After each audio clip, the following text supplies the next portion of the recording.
right now. Hello and welcome into the live for everyone tuning in on YouTube. So good to have you in here with us today. We're going to go ahead and hop into our debates with over 100 Trump supporters. The first Trump supporter is already on the line, Mr. Tyler, age 19. Take it away. Tell us why you support the current administration. How's it going? First, I guess I'd say that, we just had the Middle East peace deals, as you've probably seen. Which ones? Um, yep, the meetings that were just going down. Which I'm sure ones? you watched this. In Qatar, Saudi Arabia, based off of the Abraham records. Abraham Accords. Okay. So, what do they achieve? Tell me. It's the first step to securing peace with the Middle East. Um, Well, I mean, you do know that Donald Trump deliberately leaving Palestine out of the Abraham Accords during his first presidency was a big reason why we see so much death in Palestine today, right? I did not know that, but I will look into it in the future. Okay. All right. Continue. I guess I would say from a business perspective, he's bringing in tons of business to America. And you said earlier that you didn't believe that it was true that, well, that guy said that tariffs bring prices up first and then they go down once the money starts coming back into America. I don't know how you could say that you don't believe that's true because it's literally like you could look at the facts. More money in the USA is more money in people's pockets. What? I'll break it down for you. So basically, when people spend money in the United States to producers from the United States and manufacturers from the United States. Okay, Tyler. It looks like you kind of lost your mic there. Pay taxes to the United States. The workers get more money. Businesses get more money. Hey, can I run something by you Hello? real quick? Tyler, so the first thing you Yeah, said go there ahead. is that these tariffs have brought more money being invested into American manufacturing, right? I said that I didn't I might have exactly said that, but I didn't mean exactly like that. Yeah, because I'd like to clarify that actually in the first quarter of 2025, investment in American manufacturing went down. Meanwhile, under the entirety of the Biden-Harris administration, it was booming. In fact, it gave the biggest boom that we've ever seen in the history of America under Biden and Harris. It only went stagnant under Trump's term. Okay. I will tell you, if you're looking at investments, I'm sure you've seen the dip in the stock market a little bit ago, right? All right? Did you purchase any stocks during that? Nope. You didn't? Nope. I That's did. unfortunate. Sure. I will tell. Okay. I did, and I can tell you some of the percentage returns if you'd like to hear them. Well, I already, Because, I already know what it is. If you, for instance, invested in the composite, uh, average well, I'm rate of talking return of about 5 to 7%, like because BlackRock, he revoked his tariffs. But I don't. What does this Robinhood. have to do with why you think he's a good president? Because it's putting more money into my pocket. It's putting more money into people who are investing into companies' pockets. Hey, Tyler. Uh, He announced his tariffs. The market went down by 7%. He and rescinded I his use tariffs. that. I Hey, see the Tyler. market go down. I bought the dip, Hey, and Tyler. I'd guess really what? It appreciate paid if you let off. me speak. Okay. He announced his tariffs. The market went down by 7%. He rescinded the tariffs. The market went back up by 7% to where it was before. I don't think that's a good thing to do. All right. So Trump's a businessman, and for a businessman to get somebody to the table, sometimes they say outrageous things, and we Wait, all now know he you're says pivoting. We're outrageous talking about things. you buying the dip in the stock market and how you think that makes Yeah, Donald Trump I a good did. president. No, that just shows that Donald Trump crashed U.S. markets for a month, and you took advantage of it. But just because you were able to achieve the silver Everybody lining could have took doesn't mean that it was advantage a of it. bad idea. Nobody was left out of it. If Donald Trump put us in a recession for one fiscal year and the markets were cut by 50%, but then the following fiscal year it went back up by 50%, people would be able to take advantage of that and make a whole lot of money. Does that mean that Donald Trump putting America into a second Great Depression was overall a good thing? But how the market is looking I right want you to now. answer my question, Tyler. If you don't All answer right, my could you question, I'm going to re-say remove it? you from the live.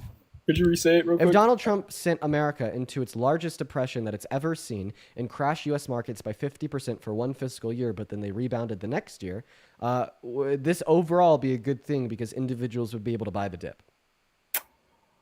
I mean, if the market crashes 50%, that's not a good thing, obviously. Okay, so then But even though people could buy the dip, it's still a bad thing. it is still a bad thing. But if it's continues to go up after that year with that 50%, then you're back to regular stock market, and your investments are gonna continue going up. I Right. don't know. That's what happens after recessions. Yeah. Yep. Okay. That doesn't mean that recessions are good. Well, it's good if you So do you know so how do you to think that use it to your so you think advantage. that Please the let me talk. You told so me you not think to that the talk over recession you. of 2008 was a good thing because people bought the dip? Well, it wasn't a good thing. No. It was Over. it was an objectively bad thing that shouldn't have happened, right? It was a bad thing that shouldn't have happened. Of Okay, course, yes. so then like the drops in the stock market in his first in the first quarter was objectively a bad thing that shouldn't have happened. This was nothing like the 2008 crash. Well, the comparison and the logic Real here is estate is market. still up. The comparison and logic is the market going down and then the market going back up again. Okay, but you're comparing a housing market crash, a stock market crash, to a stock market crash, which was not even a crash to some people, unless you think of it like you. But the outcome of our agreement that the '08 recession shouldn't have happened and was a bad thing is that the market going down dramatically is a bad thing, even if it rebounds. Of That's course, all I'm trying to market demonstrate. going down is a bad thing, but if you know how to use Even if it it to your rebounds, right? advantage, please let me talk. No, The Tyler, market I'm about going to down fucking is kick you. why? Because Why? Yeah, because now you've agreed that the market going down is a bad thing, you even if want it to kick me because rebounds. I'm proving you wrong. What are That's you why. proving me wrong on? You just Uh, conceded. all right, we did not, but you didn't let me finish speaking. You actually muted me. Speak. What would you like to speak about? You just told me that you were cooking me and I wasn't letting you speak, so continue cooking me. I don't even remember what we were just talking about, bro. Like, Fucking hell, you really Tyler. muted me. I lost my thought. Like, I don't know what to say. Okay, here's my point. You're saying that the stock market crashing for a month was a good thing because you bought the dip, All right, yeah, all right. So right? it's a good thing if you know how to use it. If you know how to use it, So buy people the should dip. be more educated about it. So Tyler, are you ready for my response? Let me hear it. You can buy the dip and generate profit when the market crashes. Okay, That doesn't mean that the market crashing was a good thing. In fact, we can I agree. agree that historically when the market has crashed, that you could have bought the dip and made money. I But we'd wasn't. also agree that the market crashing was a bad thing that shouldn't have happened. And the president or administration that was responsible for the market crash was very negligent and had no clue how to run an economy. Let So me. why would we say anything different about the stock Can I market crash talk? experienced under Trump's term? Because you are comparing a 2008 stock market and housing market crash. And when they didn't have certain regulatories around mortgages and mortgage backed pooled, whatever they're called, investments, which caused all the big firms to crash. Um, so yeah, you're comparing a stock market dip to a 2008 housing and stock market crash. Tyler, the reason I've referenced the '08 recession, the reason I've referenced the Great Depression, the reason I've referenced historical dips Could you in reference different the Great Depression? markets. What did you say about the Great Tyler, Depression can again? you please allow me to finish speaking? The Go reason ahead. I've referenced historical dips in different markets is just to demonstrate the principle that you can buy the dip when the market goes down, regardless of what market it is. But still, yet, the market going down was overall a bad thing that shouldn't have happened, and whoever caused it was being negligent. Okay? So I understand that the '08 recession is significantly different and even significantly worse than the crashes we've seen in American markets in Donald Trump's first term so far. I acknowledge that. I also acknowledge that they're totally two different things. But what I want you to acknowledge is still yet that the principle holds true that even though you could buy a dip when a market crashes and then rebounds, that doesn't mean that the market crashing was a good thing. In fact, we'd say it was a very bad thing that shouldn't have happened, and who caused it was being negligent. This would apply to the 2008 recession, just as it would apply to the crashes in American markets that we've seen so far in Donald Trump's first term. So I agree with you on stock market crash is bad. Okay. So then why did you try to use a Um, stock market crash that Trump caused to justify that he's a good president if because the it stock wasn't market a crashing was stock bad? market crash. It was a dip. Okay. A dip by It 7%. was a I don't, healthy. It yeah. was a healthy dip. You think that a crash directly caused by Donald Trump's policy of 7% was a healthy dip? It would have been a crash if it kept going down. Today we are Okay. I back don't, I to don't, I don't levels mind what that language we use to we refer were to it. before. So we could refer to it as a dip. We could still say it's a bad dip though, right? It is a bad dip, but it's a good buying opportunity. Okay, Yes, okay. So then why would you be trying to use a bad event that transpired because of Trump's policy to justify that his policy is good? because I believed that my investments in these American companies would eventually go back and return to what they were before the dip. Right? Just like markets returned and went higher than they were at the pit of the '08 recession. Does this mean that like Bush causing the So '08 recession was a good thing that he did? no, it was not. Right, And even though again, you could that have was bought the a dip though, housing right? market crash, and we Ty- did not go through Tyler, a can we housing can we market agree crash. that you could have bought the dip in the '08 recession You know, rather the stock market crash was caused by Tyler, if you could please anything, just right? listen to me. Can we In agree? 2008, Can we agree that either you could have bought the dip in the '08 recession rather than the stock market or the housing market, and you could have made a lot of money? Can we agree? I can't agree because I wasn't alive and able to invest then. Okay. Well, there were people that were alive that were able to invest, and those people could have bought that dip and made a lot of money. Correct? Yes, they could have. Right? They could have Just like you have made a lot of money off of like the 7% dip caused by Trump. Yes, All I right. haven't made a lot of money. I've made So imagine if like your dad told you that he bought a bunch of real estate at the pit of the housing crash in 2008 and it ended up making him a shit ton of money. So then he turned around to you and he said, "Wait, you weren't alive in '08?" I was 3 years old.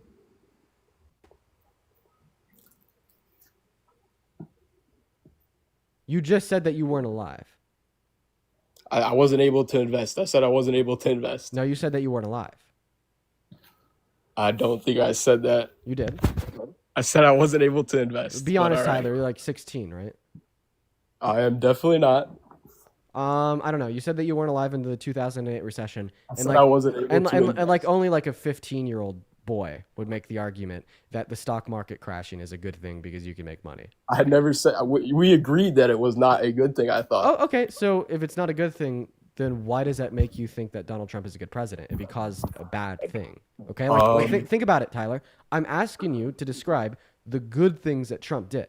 Okay, and then your first response to me asking you to describe the good things that Trump did was to name peace a in the bad Middle East. thing that he did.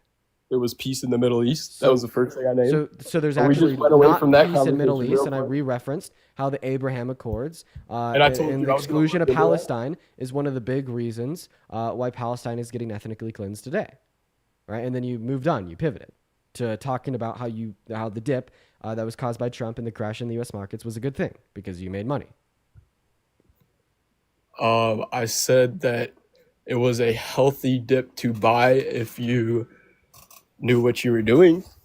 Right, but overall, it's a people bad should know thing that about should it. have occurred because of the negligence of Trump. I'm not going to agree with you on that part because he brought people to the table. He's Tyler- a business guy. If Tyler, you want I'd like to don't talk clarify over me, though. if- You tell me not to talk over you, and you're talking over me. Tyler, realistically speaking, I have no problem with talking over you. All right, so that's just a one-sided argument. Then I'm sorry. So if like Biden crashed the market by 7%, you'd say that it was a really healthy dip. That was a great thing that Biden did. I would definitely buy the dip. The president doesn't determine. But you'd how say I'm that that was gonna like a invest into healthy the dip, stock and that market. was a good thing that Biden did, right? I would invest even if there was a dip. You're not answering what I'm saying, Tyler. Do I need to repeat I it for a third time? Resay it. Why should I restate it a third time when I've already restated it twice? Why can't you Because listen I to me was the trying first to two answer, times? but you kept talking. So just Wait, but how can you answer a question that you don't know? You just asked me to repeat it because you don't know it. do you want me to answer the question or not? What question? Repeat my question. That's what I'm trying to figure out right now. Okay, so are you gonna say it or do you want me to sit So here? you just and- admitted that you were trying to answer a question, but you didn't know what the question was. No, I was answering it, but then you started talking again. Okay, so- what were you answering? bro? Tell me, what Restate were you the answering? question, and I'll answer it. Tell me what you were answering, because you said you're already answering it. So what were you answering? Bro, just re-say the question. What's so hard about re-saying the question? I want to know what you were answering first, because you said that you were already answering it. So what were you answering? I don't know. You want me to say that? Is that what Exactly. you You want have to no do? fucking All clue right, the so question that say you're it. answering. So So please just pay say it attention. again, and I'll answer it. Okay? If Biden caused a 7% crash in the American stock markets, would you call that a healthy dip and say that Biden did a good thing? I would, depending on what's going on at the time, I would probably say it's a healthy dip if there was news to back it up, like there were companies investing into America or into those companies. Okay, so if you're saying that Donald Trump crashing the stock market by 7% was a good thing because it transpired a higher level of investment into American manufacturing. That's wrong. Investment into American manufacturing actually went down the first quarter of 2025. My source is the FRED. To find it yourself, go on Google, type in private fixed investment, structures manufacturing FRED. All right. So now that you know that it didn't transpire a higher level of investment into American manufacturing, In we can agree quarter that it was one, it bad. didn't. We'll see what quarter two says. Okay, well, the crash is already over. Earlier, you were talking about how you can't blame a president for something. You're literally being hypocritical to what you said earlier, which is kind of funny to me. What did I say earlier? I don't remember exactly what you said, but it was with that guy, like two guys before me. Okay, so you're calling me hypocrite, but you don't know why you're calling me hypocrite. Well, one, you tell me not to talk over you, and then you talk over me Okay, and well, say yeah, that you'll that's an talk. example of hypocrisy. But I don't care. I'm talking about an example of hypocrisy with something that you're referencing. I said to another guest. Well, just right then and there is an example of. Okay, so your response to me pointing out the fact that investment in manufacturing went down is for In you quarter to one. point out how I interrupt you, but you can't interrupt me. That doesn't really seem relevant to what I said. It should just like kind of tell you that you are one-sided. Okay, so in other words, you don't have a counter argument, so you got to talk about I something came in completely here irrelevant. open to hear what you have to say, but it seems like you just want You're to not open to what I have to say. cause hate and harm to people. Tyler, you're not open to what I have to say at all. You made a claim I've that agreed with multiple things that you said. Tyler, you made the claim that investment into American manufacturing went up. I tell you that you're wrong and give you a source, and then your response is to say that I'm closed-minded. No, you're the one closed-minded because you're not I accepting that didn't as a say fact. that. I didn't say in the stock market. Um, Tons of people seen that as a buying opportunity, so they invested money into the stock market. Hey, You're real probably quick, looking Tyler, you at said that you're open-minded to companies. what I have to say, right? Yes. For the 5,000 people watching on TikTok and the other 1.1 thousand people watching on YouTube, how many times have I corrected Tyler's logic about calling a dip or a crash in American markets a good thing because it's a good buying opportunity?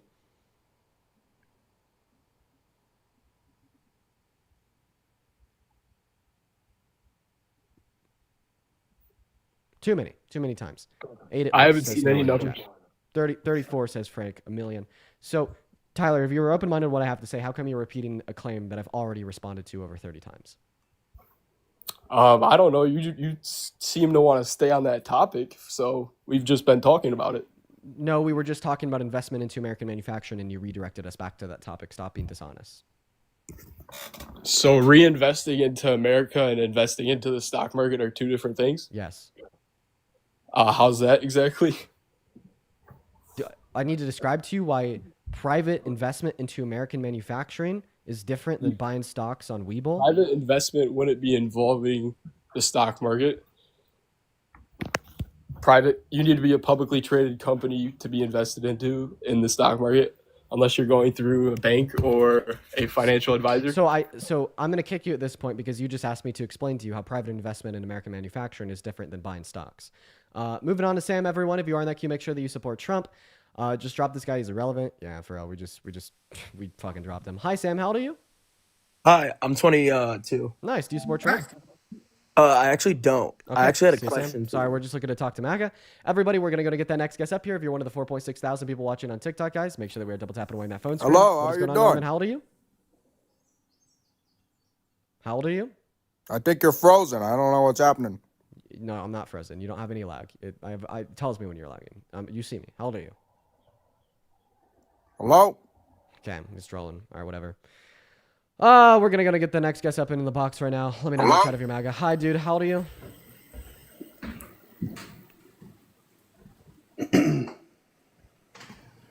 Luke's not here. Moving on to the next guest, guys. Let's gonna get the next guest, John Carr, up in the box. Everybody, we got John loaded into the live. Apparently, there's a lot of lag on TikTok, y'all. Apparently, I actually was frozen.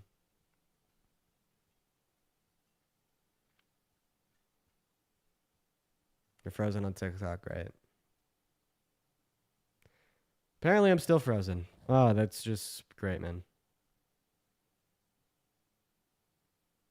Apparently, it's still lagging.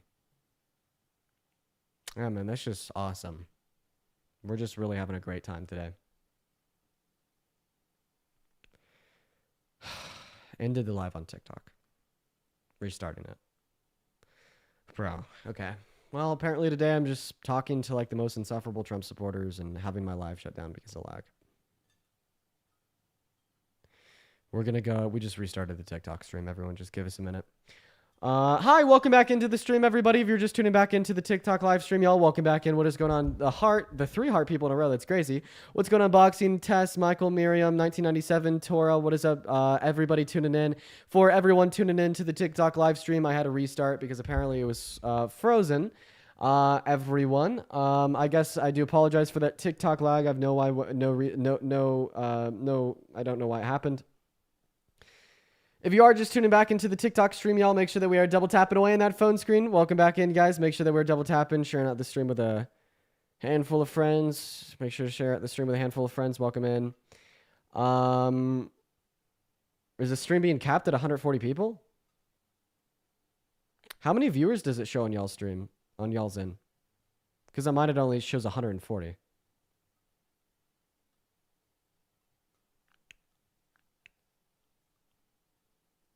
500? Okay, I guess if your account isn't working. If you're just tuning back into the live, y'all, welcome in. It's so good to see you all. Thank you so much for being here. Make sure that you're double tapping away on that phone screen, guys, and sharing out the stream with a handful of friends. All right, if you are MAGA and you're hanging out in the stream, guys, make sure that you're double tapping. Yeah, for a lot of people, it says 140. Okay, and even more TikTok glitches. Great. Even more TikTok glitches. Restarting again.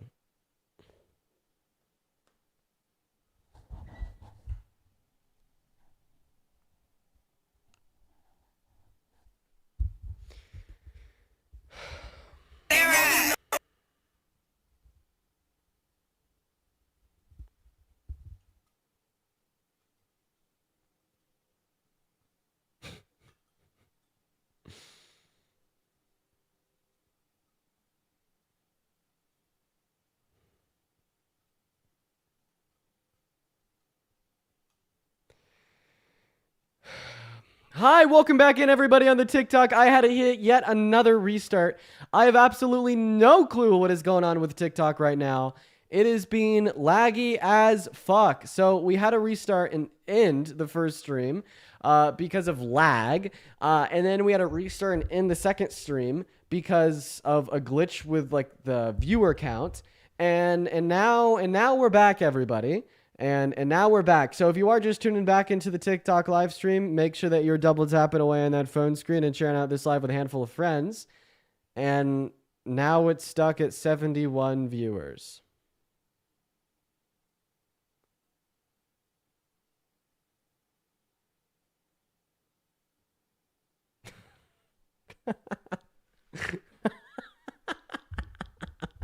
Well, hey, if you're one of the 71 people on TikTok, thank you so much for being here. I want everybody to double tap away in that phone screen and share out this live with a handful of friends. For these 71 people in here, thank you so much for tuning in. Make sure that all 71 of you are double tapping away on that phone screen.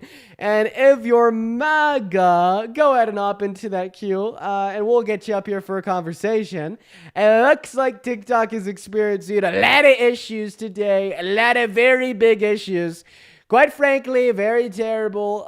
So bad, quite frankly.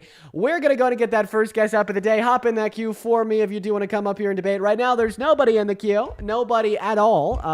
Nobody at all. Yeah, if you're MAGA, let me know. We'll get you in here. Well, right now, we don't have any people in the queue, though. It looks like people can't even request. That's no guest option. That is so great, yes. Woo! There's no option for people to even request to join now because of how terrible TikTok is. Trump's America, ladies and gentlemen. Trump's America. Trump's America. Look at this shit. Oh man, this is great. This is phenomenal. This is great. This is so awesome. This is just woo! We're having a lot of fun in here today, y'all. Apparently nobody can request. It's just completely breaking. Honestly, completely breaking. Completely just going to shit. Sam, I appreciate you so much for the $20 super chat over on YouTube. Thank you so much for the love, Sam. Let's get 200 Sam W's down below in that chat. As well as Leggy, thank you so much for the $7. Yeah, I did read that story about the woman in GA. We'll definitely be talking about it. As well as Lil Goth Flower, thank you for the $10 over on YouTube Super Chat as well. Okay. All right, everyone. So for the 1,000 plus people, all of TikTok is down. Guys, can you guys tell me what's going on with the rest of your TikTok? Because apparently all of TikTok is down right now. People are saying that there's other streams that are being a little bit weird.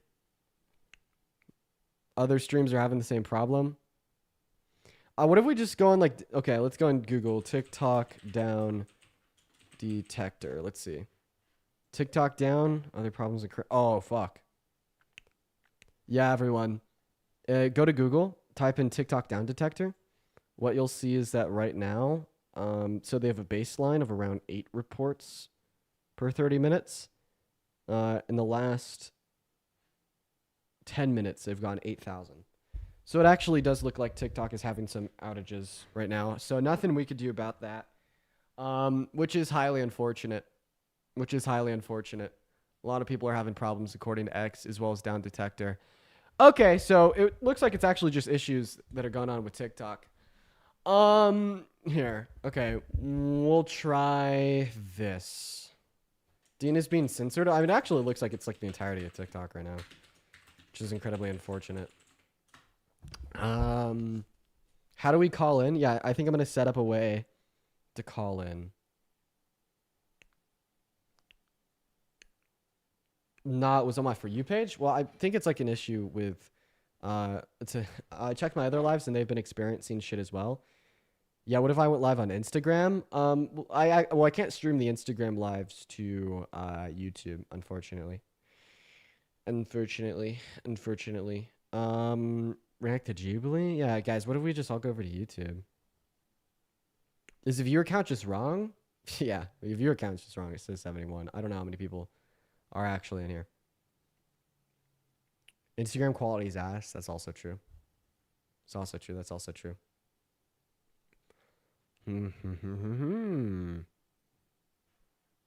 Looks like an issue. It's an issue with American servers. I could just create a new Discord and then have people that support Trump join the Discord. Veteran, thank you for the $20 over on YouTube Super Chat, saying keep fighting the good fight, sir. You got this boomer's respect. Yo, disgusted veteran, you got my respect, man. Thank you for the $20 Super Chat. I think you're awesome. All right. Probably deliberate for one reason or another. Yeah, I think I'm just going to make a new Discord here real quick. Give me a minute. I'm going to make a new Discord with like no chats and only join it if you are MAGA. Like, don't even join it if you're liberal, I'm telling you. I'm going to like block out all the chats and it's going to be shit. But like still it's just going to be a cesspool of like MAGAs. So don't join it unless you are MAGA. Damn straight. Create a new server. Dean server, debate, Dean create, bada boom, bada bang, delete the channel, duplicate this stage in general. All right, give me 1 second, y'all. I am just creating a new Discord server without giving anybody perms to like send a chat or anything.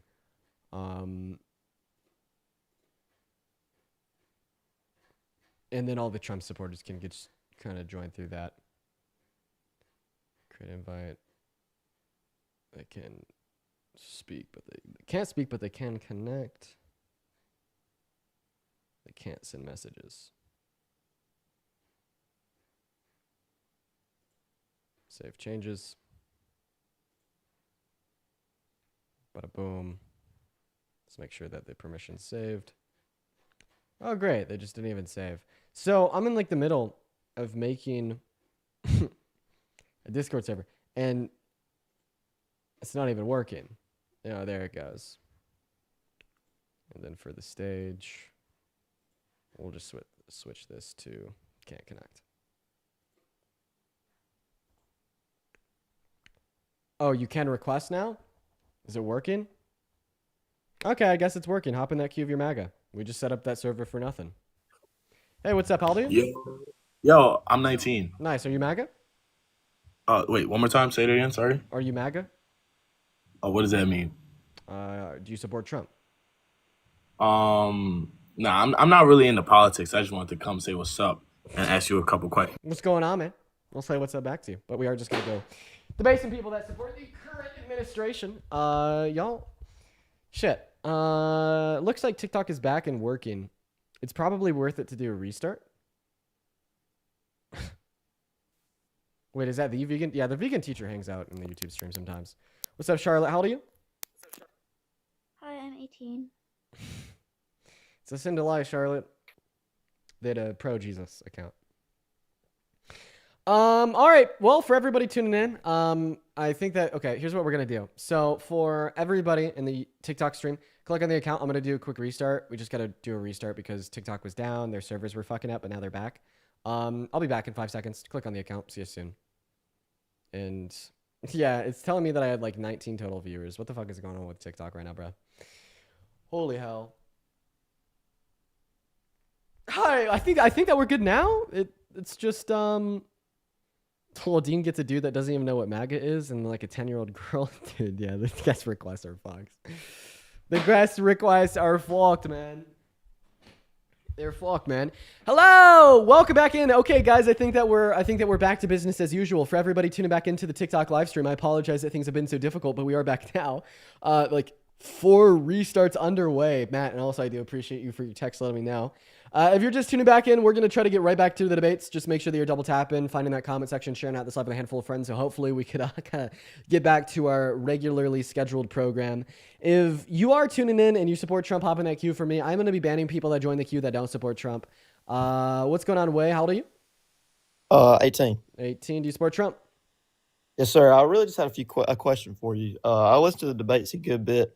I'm a conservative. I disagree with a good bit you say. And I hear you say that Trump's border policy is not long-term, but it seems to be working pretty well. I've never heard you clarify what you meant by that. I just wanted to know. Well, I think that the root cause of undocumented entry is slow, neglected, and inefficient legal means of entry into America. And because he's never seemingly addressed that or wanted to make them better, will not actually address or reduce undocumented entry into America in the long term. Great question, though. Why do you support him? Really, I'm really not good at debating. That's why I wish I could, because I do watch a lot of stuff. I really enjoy your debates. I think you're pretty funny, even though I disagree with a lot of what you say. But I'm really not good at debating. Okay, man. Well, I appreciate you for coming up and asking that question. Thank you so much, dude. If you're one of the 1.3 thousand people tuning in to the TikTok live stream, we had to reset like a billion times because TikTok was going down. But we're back now. Just make sure that you're double tapping and sharing out, so hopefully we can shoot up back to that For You page. What's up, Tyler? How old are you? I am 23. 23. You were born in? 2009. Did you drop? Okay. Bye. Well, he's honest about the year that he was born in, but he seemingly didn't do the math. Unfortunate. Moving on to the next guest. Let's go ahead and try to get that Bring on the Liberal Meltdown. So Bring on the Liberal Meltdown. Oh, Invited shit. you up. Hey, James. Man. Hey, what's going on, man? Are you MAGA? Do you support Trump? Yes, sir. Hell, Oh, fucking dude. yeah. Why would you support the worst president of your life? Because he's not a dirty, dumb sand nigger. And Jamesy Poo, their at is at Jamesy Poo 510. For those that are curious exactly what his at is on TikTok, at Jamesy Poo 510. Okay. Hello, Echo. How old are you? I'm 20, 2005. Nice. Do you support Trump? So I voted for him specifically to not support Ukraine and to switch our foreign policy because the Biden administration was horrible. You voted for him to like just further fuck Fix the foreign victim policy. of ethnic cleansing. I don't think that's fixing foreign policy. It's like making it as worse as possible. Not at all. We shouldn't be supporting Ukraine Okay, why's that? because we have no legal obligation or moral obligation to help a neo-Yahtzee fascist state. Okay. Well, so you think that like they should be annexed by Russia? You think that Russia's justified in their actions because you think that Ukraine? No, we shouldn't support either side. But I'm asking you, morally speaking, do you think that Russia's justified in their annexation? Doesn't matter to me, bro. Okay, Doesn't what's the matter. question I'm asking you? Yeah, I don't care. They if they win, great for them, but we shouldn't support them at all. Well, I mean, do you Pretty big moral. do you blow think on us. do you think that like America was justified in getting involved in World War II on the European front to fight Nazi Germany because they were a Nazi state? Yeah. So then why wouldn't Russia be justified in What invading side were we Ukraine if they're supporting a that was Nazi as state? bad as the Nazi state? Answer my question. So then why isn't Russia justified in invading Ukraine if they're a Nazi state? Because Russia's just as bad. Wait, what does that change? You could be a bad person and do a Shouldn't good be thing. supporting. We shouldn't be supporting the either argument Yahtzee. is that like invading and stopping Nazi states is a good thing. So therefore, if Russia were to invade, and shit, you wanna stop go into both of them? Ukraine, I'm that's fine a with good that. thing. Shit, if we want to go into both of them, that's fine. You're still not answering my question. It's like, okay, I'm gonna just go ahead and read you. I'm gonna go ahead and read you down real quick, Echo. You came up here to Okay. kind of just be annoying and troll. And as soon as I start putting know. legitimate pushback against your view, critiquing it, such as demonstrating the absurdity in calling Ukraine a Nazi state because it would justify Russia's invasion and annexation, all of a sudden you don't care and you won't talk about it and you won't think critically about the things that I'm saying. So, Echo, No. I'm just going to ask you to simply think critically about the things that I'm saying. Okay. And if you refuse to think critically about the things that I'm saying, I'll just simply remove you. But like Okay. particularly the thing that I'm asking you to think critically about is the fact that you labeled Ukraine as a Nazi state. It's justified to invade Nazi states. This is what you told me when you said that we were justified in invading Nazi Germany. So if it's a good thing to invade and stop Nazi states, this would mean that it was actually a good thing for Russia to ethnically cleanse them. So I'm gonna go back to my original position that I don't think we should supporting either side. Okay, great. Well, Echo, see, going back to the original position and ignoring the Okay. nuance that I just shared with you is Are you asking me if I denying think to Russia engage is in a good justified? faith conversation. So for that reason, I'm now going to remove you from the live, but I appreciate you for your time. He just came up here to say Ukraine bad. And he like, and there's no such thing as engaging in any further conversation on top of Ukraine bad. What's going on, Brady? How old are you? 22? Oh, it's you again. Yeah, what's You're up? the one that had a kick for saying WED, right? Yep. Oh, well, welcome back, man. Welcome back. I'm actually happy that we could have a continued conversation here. How's it going? So we left off at you calling Kamala Harris underqualified because she's black. If that's how you want to put it. Well, take it away. Tell me why that's so. Well, I already told you. But I'll tell you again. That's not why I think she's underqualified just because she's black. But Okay, why do you think she's underqualified? to be completely honest, it's not. She could have done things and spoke differently, and maybe I would have thought differently of her. So you're saying that Her the things that qualification- she did and the way that she spoke made her seem underqualified. Can you be specific about the things that she did or the way she spoke that made her seem underqualified? Yeah, she didn't answer a lot of the questions she was given. Like what? Like what's a pressing question that was asked of her that she never answered? She was asked a couple times why she went back and forth on fracking a couple times, which So she actually gave that a pretty clear answer in the Fox News interview. And she said that she hasn't compromised her values. She's just merely shifted her perspective on how she wants to achieve them. And I mean, I could like further explain and expand upon her answer. And that was actually a good one. But I asked you to give me an example of something that she didn't answer that made her seem underqualified. I don't know anything off the top of my head, but Okay. So it just seemed like you're just- multiple times. So that basically, she you're was- just lying to justify. You're creating. Well, I'm not lying. I'm justification trying to have for a your good beliefs. faith debate. It seems like you just wanted to like trample and over talk and like. Well, when you say like trample, do you mean like refute and disprove, like with efficiency? I do feel like that's what I'm doing to your position, and like the way that I'm refuting and disproving your position with efficiency is by pointing out the fact that you're just conceiving of fake justification for your fake beliefs. Like you're saying that she was underqualified because she didn't answer questions, and then you can't name a question that she didn't answer.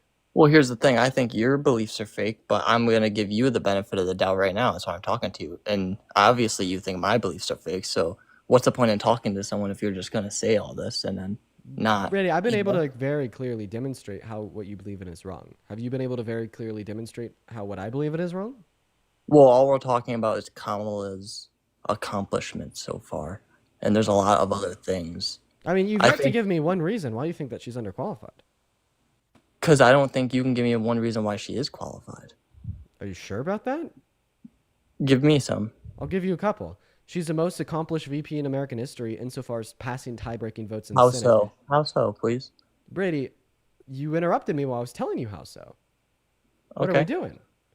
Well, I thought you were going to She's give the me most like accomplished multiple. VP in American history insofar as how many tie-breaking votes she passed in the American Senate.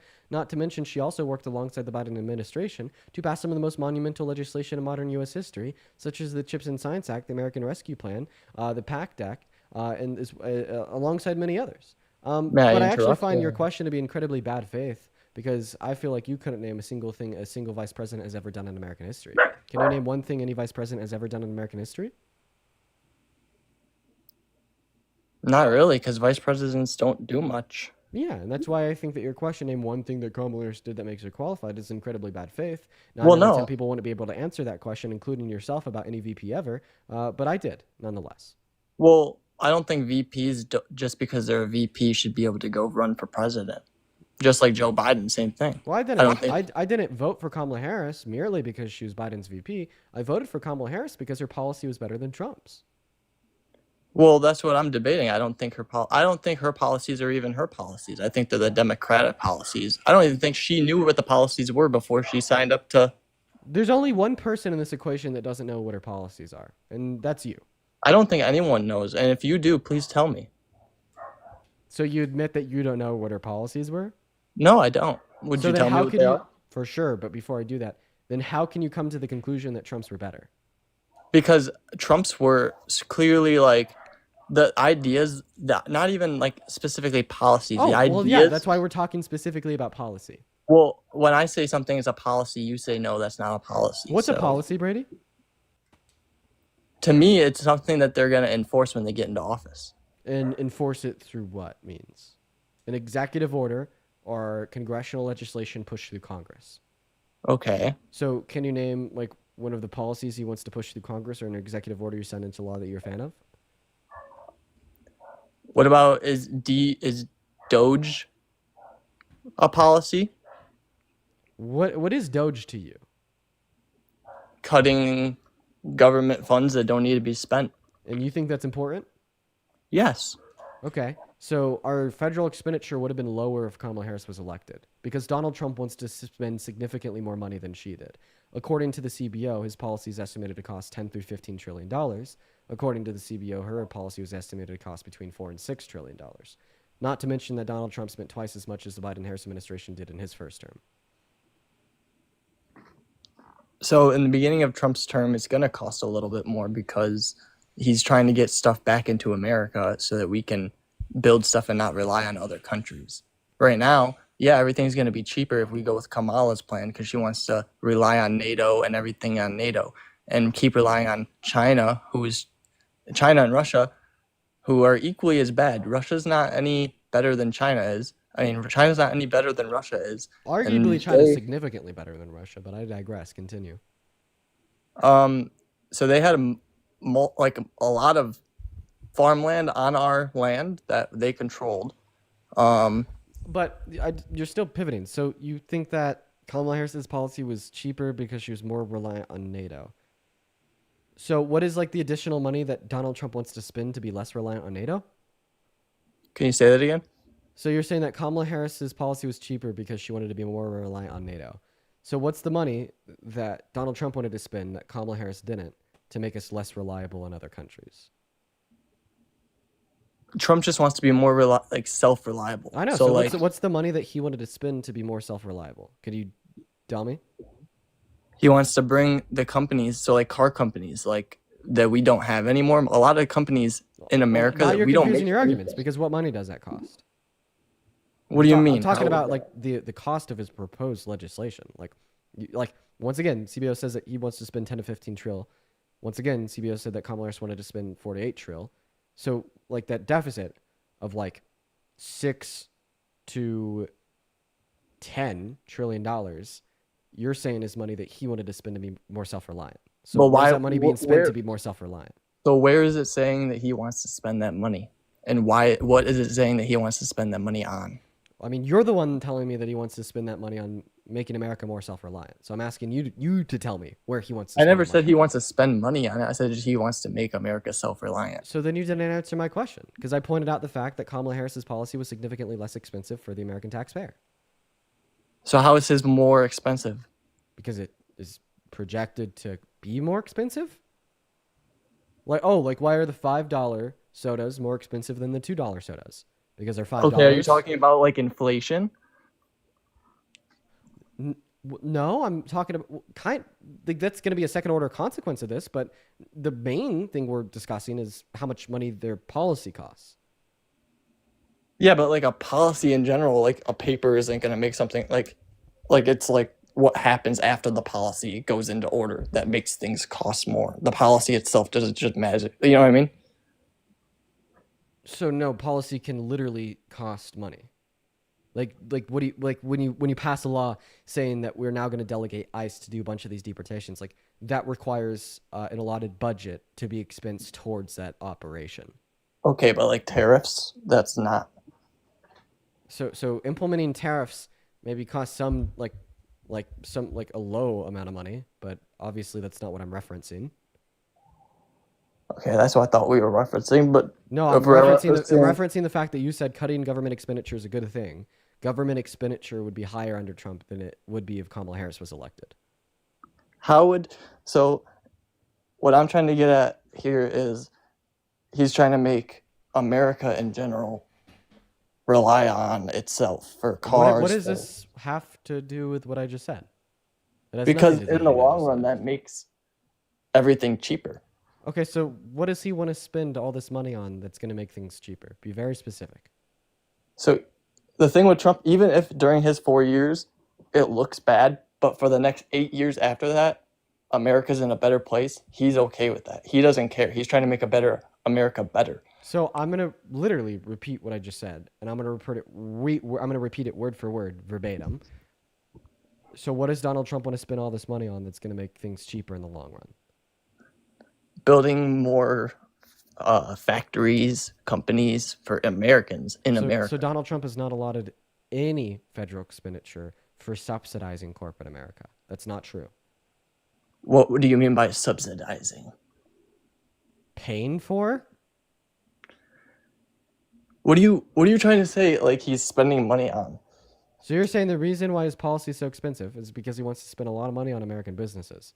That's not true. Yes, he bringing them doesn't from want the federal China. government to spend money on American businesses. And then on top of that, the tariffs that are going to cost us in the beginning until we get. But tariffs aren't a subsidy.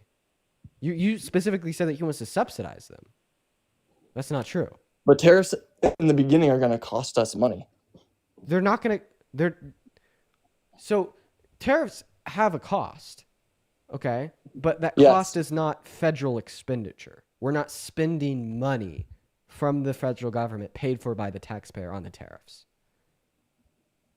Yes. So Okay. you said that like the federal expenditure, the money of the taxpayers that he wants to like federally expend is higher because it will reduce inflation in the long term. Yes, but that's what Doge is for. What you're talking about So is what Doge what does he want to spend money on to reduce prices in the long term?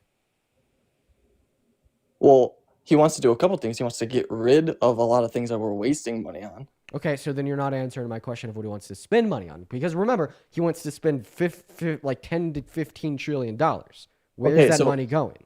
When you want to open a new business, it costs money to build a new building, to do all these things, especially when you're bringing it from China, from other countries. It's not, you can't just do that. You can't But just the build it federal up. government isn't paying for that. Private organizations and companies are paying for that. So what does he want to spend the federal government's money on? I don't know. Governments spend a lot of money. We were spending a lot of money before too. We're spending a lot less now. No, actually, we're spending more now. That's the claim that I'm making. Kamala Harris would have only spent 4 to 6 trill. He wants to spend 10 to 15 trill. Yeah, but where are you getting this information from? The Congressional Budget Office and the Committee for a Responsible Federal Budget, as well as these figures were accepted by J.D. Vance on the vice presidential debate stage, meaning that they've been approved by the Trump administration.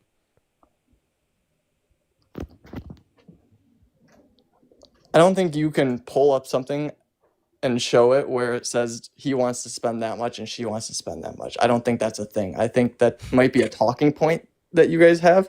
Once But- again, I just told you, J.D. Vance did affirm that his tax policy is going to cost like $8 to $9 trillion on the vice presidential debate stage alone. So Can you it's like, explain to me like I'm a dummy what this means? Like what you're trying to say, like what you're like, what is he gonna spend this money on in your eyes? Really expensive tax policy that disproportionately helps the ultra wealthy. That's going to be the main driver.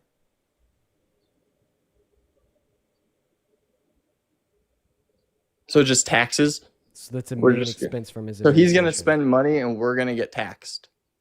More. Yeah, every American. So under how does that work? How does $395,000 our that makes president spending money? $395,000 per year is going to have a lower average purchasing power resulting from all of his economic policy. But his tax cuts, where like 80% of the cuts in the bill go to top 1% earners, it costs deficit spending. So him spending money is gonna make us pay more taxes.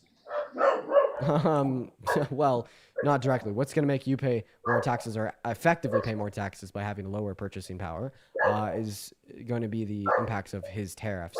But what he's spending money on is cutting the taxes of ultra rich people.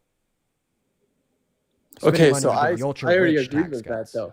You said federal money. What is he spending money on that's gonna make us pay more? Not talking about tariffs. You already said tariffs don't count towards that. So he's not spending money to make you pay more directly. He's spending money to cut the taxes of the ultra wealthy, but that doesn't benefit you because you're not ultra wealthy. So cutting the taxes of the ultra wealthy, how is he gonna do that? By revising the tax code? Okay, but doesn't that help everybody? No, actually. The Institute for Economics and Taxation says that the purchasing power of people making under $395,000 per year is going to go down, so they're going to be hurt. Okay, but the average person makes more than that. The average person makes more than $395,000 per year? Yes. I worked at McDonald's and I made more than that. No, you didn't. I did. Repeat the number I just said. 39,000? No, I said 395,000. Oh.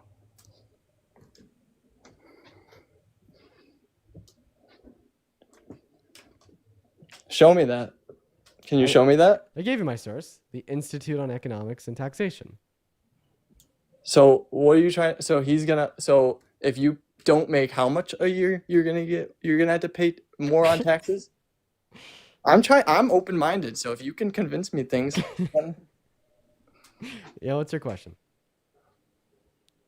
Wh- Also, you were making 40 grand a year at McDonald's? not 40 grand. Well, yeah, 40 grand. That's not bad. Were you working full time? Yeah. Oh, okay. All right, go ahead.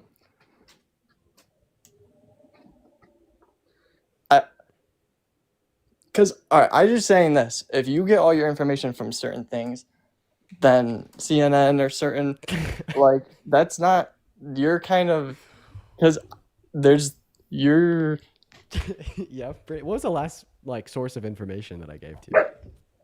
It was the Institute on Taxation and Economics. Is the Institution on Taxation and Economics CNN?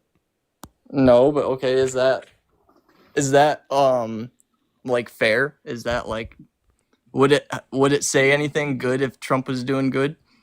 Yeah, because they're an economic institution that just kind of cares about how the economy's doing. It's accurate, man. It's the data. Yeah, you know what, man? I'm gotta move on to that next guest. I hope you have a great rest of your day, though, Brady. Oh man. Hey, at least he seemed open. He seemed open to a conversation. Hey, John, are you MAGA? No, I'm not. Actually, I am very happy that you. Boom, boom, boom, boom, boom. John, I'm sorry for cutting you off. I love you. You are a W. I want to be like you when I'm your age, but we are just looking to debate some Trump supporters. Just know that you're awesome. Okay, Mr. John. So you're out there. Just know that you're awesome. Know that I love you. Know that we love you. We're just looking for Trump supporters, but everyone show some love to John W. John. Quite frankly, while we get this next guest up here, if you're watching and you're MAGA, drop a MAGA down below in that chat. We will get you up here. Show John some love. Show John some love. That's right. Moving on to the next guest. What is up, East Coast boss? Do you support Trump? Does not look MAGA. like. I just wanted to say, Oh, you are? You aren't MAGA? I don't know. He's gone now, though. Hey, what's up, Caleb? You said you were MAGA in the chat. How old are you? I'm 22. 22 years old. Are you MAGA? I would say so. I voted for him in the last term. I wasn't able to vote this time. No worries. So why do you support the president? So actually, I feel like it's more of like a personal experience kind of thing rather than, I guess, view-wise. This is the same way people like justify religion, by the way, talking about their personal experiences. But continue. I'd rather not get on the religion topic just because of how I was raised. But so I was in the oil field up until I was 21 years old. And I know that whenever Biden, I guess he pushed out, what was it, the Outer Continental Shelf Lands Act? Was that it? Intercontinental Shelf Lands Act? No, the Outer Continental Shelf Lands Act. It's basically like a memoranda that permanently prohibited like new oil and gas leasing across 625 million acres of federal waters, including the entire Atlantic coast, the eastern. So the Outer Continental Shelf Lands Act, the OCSLA, was enacted in 1953. On January 6, 2025, he issued 2 presidential memorandas utilizing his executive authority under the Section 12A of the Outer Continental Shelf Lands Act. Oh, you're talking about like after the election, after Trump won, he was Yes. like, we're going to stop all this offshore drilling. Yes. So here's kind of why. Why does this mean you support Trump? Listen. Do you know how it was a big ass kind of ordeal that Trump renamed the Gulf of Mexico to the Gulf of America? Yeah. So everybody thought it was ignorant, it was stupid, but if you look deeper into it, it's not internationally recognized as the Gulf of America. It's only nationally recognized. So what I'm getting at is he did that so that we could drill offshores. How does renaming water mean that we can drill offshores? Because I forget what was passed, but in it states that we cannot do anything off of the Gulf of America, most of the Atlantic. Actually, I think it was the entire Atlantic coast, the Pacific coast of California, Oregon, Washington, and parts of Alaska, sorry. So it does not look like renaming the Gulf of Mexico would affect the physical or legal ability to drill offshore. But it does, because whenever Biden passed that, it specifically explains that you cannot. Could you give me like an article to Yeah, reference that what you're saying is true? You mind if I look it up? Yeah. Once again, I just looked it up and I don't see anything. Like, in fact, like the AI summary, although it be unreliable, once again affirms that that's not the case. But of course, that's just an AI summary, so I'll allow you your time to do your due diligence to give me a legitimate source. Of course, hold on. I don't think that renaming water means that we could do more offshore drilling. Does renaming the Gulf of Mexico allow for offshore drilling? No, I don't see anything. Maybe it's like it's searching. And again, I'm not as combative. I'm more willing to learn. I've always been more apt to be, I guess, educated. Of course, obviously, your intelligence is far more superior than mine is. You spend more time, I guess, learning it. Okay, so legislative bill to ban offshore drilling. So again, it says the same thing. Basically, it doesn't. Yeah, okay, so he didn't pass a traditional legislative bill. He just pushed the 2 memorandas saying that we can't drill off the Gulf of Mexico or the eastern Gulf of Mexico, which is all. I'm like, listen, man. I don't see like any articles, anything on the web to justify that him renaming the Gulf of Mexico allows us to do more offshore drilling. Everything that I say says the opposite. But like all that I'm seeing is like Quora articles, Reddit threads, the AI overview. So I mean, I want you to give me your source that this does allow more offshore drilling. Here, I'll show you. I'll show you my AI source. Your AI? I mean, you're using AI, aren't you? So I did the same thing. I unironically said that you don't need to trust the AI overview. That's why I'm asking you for an article to demonstrate that what you're saying is true. Well, I mean, it is. Other than Wikipedia, that's not a viable source. But so I mean, I'm not going to use AI. You're not going to use ChatGPT to prove your point. Give me a source. Give me an article. Reuters, Holland and Knight. If you go to Holland and Knight, Reuters, sure. Wait. You said Reuters. What is the name of the Reuters articles that says yes, Donald Trump renaming the Gulf of Mexico allows for more offshore drilling? Reuters actually, in the bottom of the summary, said response: President-elect Donald Trump has vowed to reverse this ban immediately upon taking office. Okay, but that's not. That doesn't mean that him renaming the Gulf of Mexico did that. But it did. Okay, so then give me a source.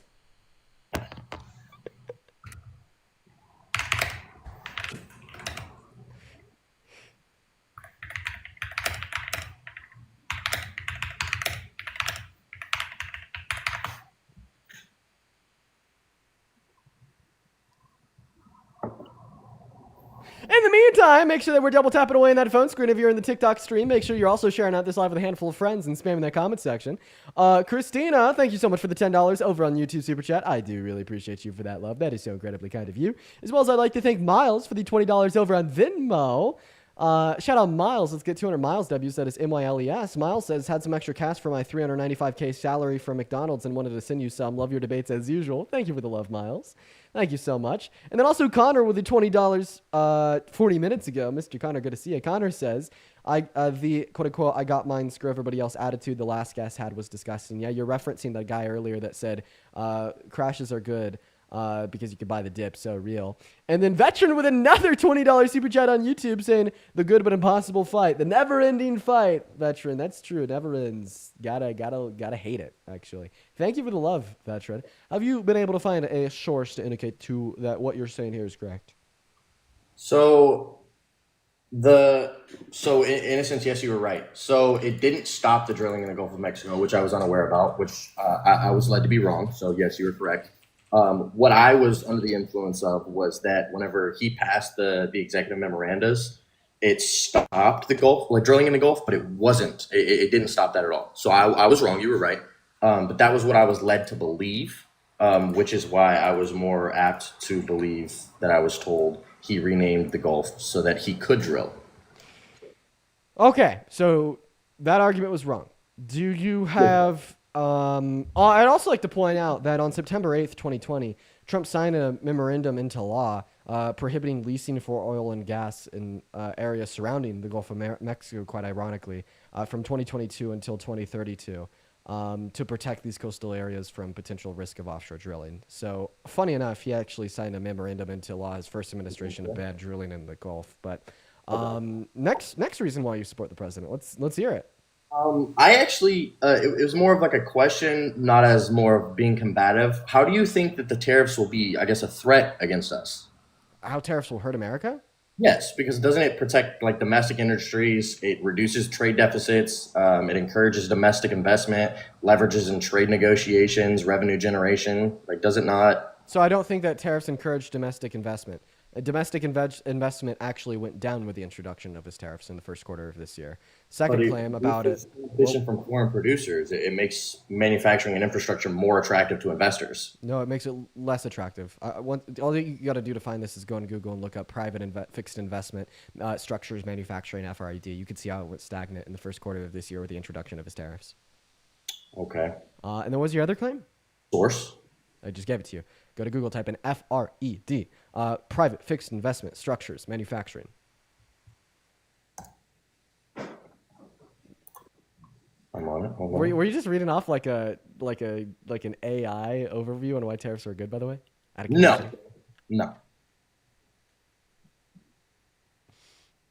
Let's see. Be honest. No. Okay. All right. Then what were your other claims? What were the other good things that you said tariffs did? So, your argument was that Kamala had a lower spending agenda, I guess. Yeah, that's true. Okay, could you, I guess, educate me on that? Sure. Vice presidential debates, for instance. The moderator said, J.D. Vance, how are you guys going to pay for your $9 trillion tax relief bill? Then went to Kamala Harris's VP, Waltz. Waltz, how are you going to pay for your $3 trillion tax relief bill? Vice presidential debate alone showed that the Trump administration wanted to spend trillions of dollars more in expenditure compared to what Kamala Harris wanted to spend. Historically speaking, too, Donald Trump in his first term spent twice as much as Biden and Harris in their first term.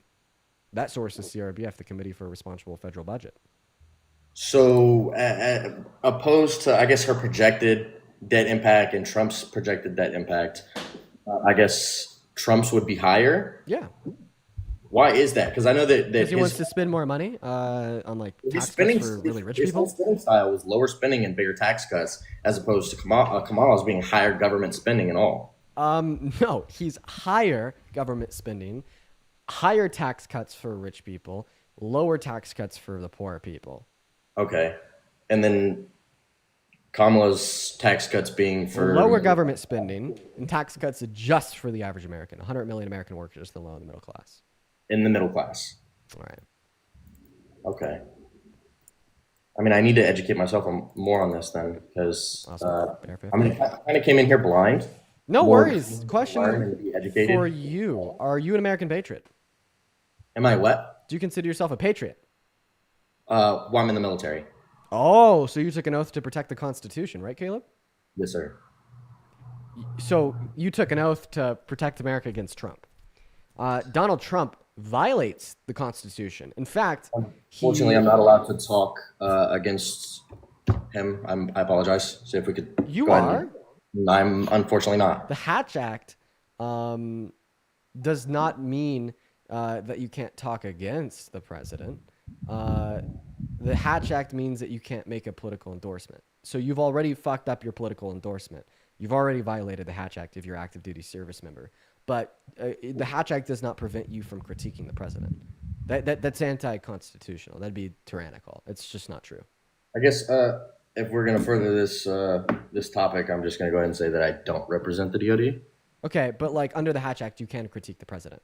So you took an oath to uphold the Constitution. Donald Trump called for its termination in December of 2022. And Donald Trump has actively been violating the Constitution by illegally deporting undocumented migrants since the beginning of his administration. And he's done so apologetically, saying that he doesn't want to right his wrongs, that he's going to continue to do it. And then he even told a news reporter from ABC saying that he doesn't know if he has to uphold the Constitution or not.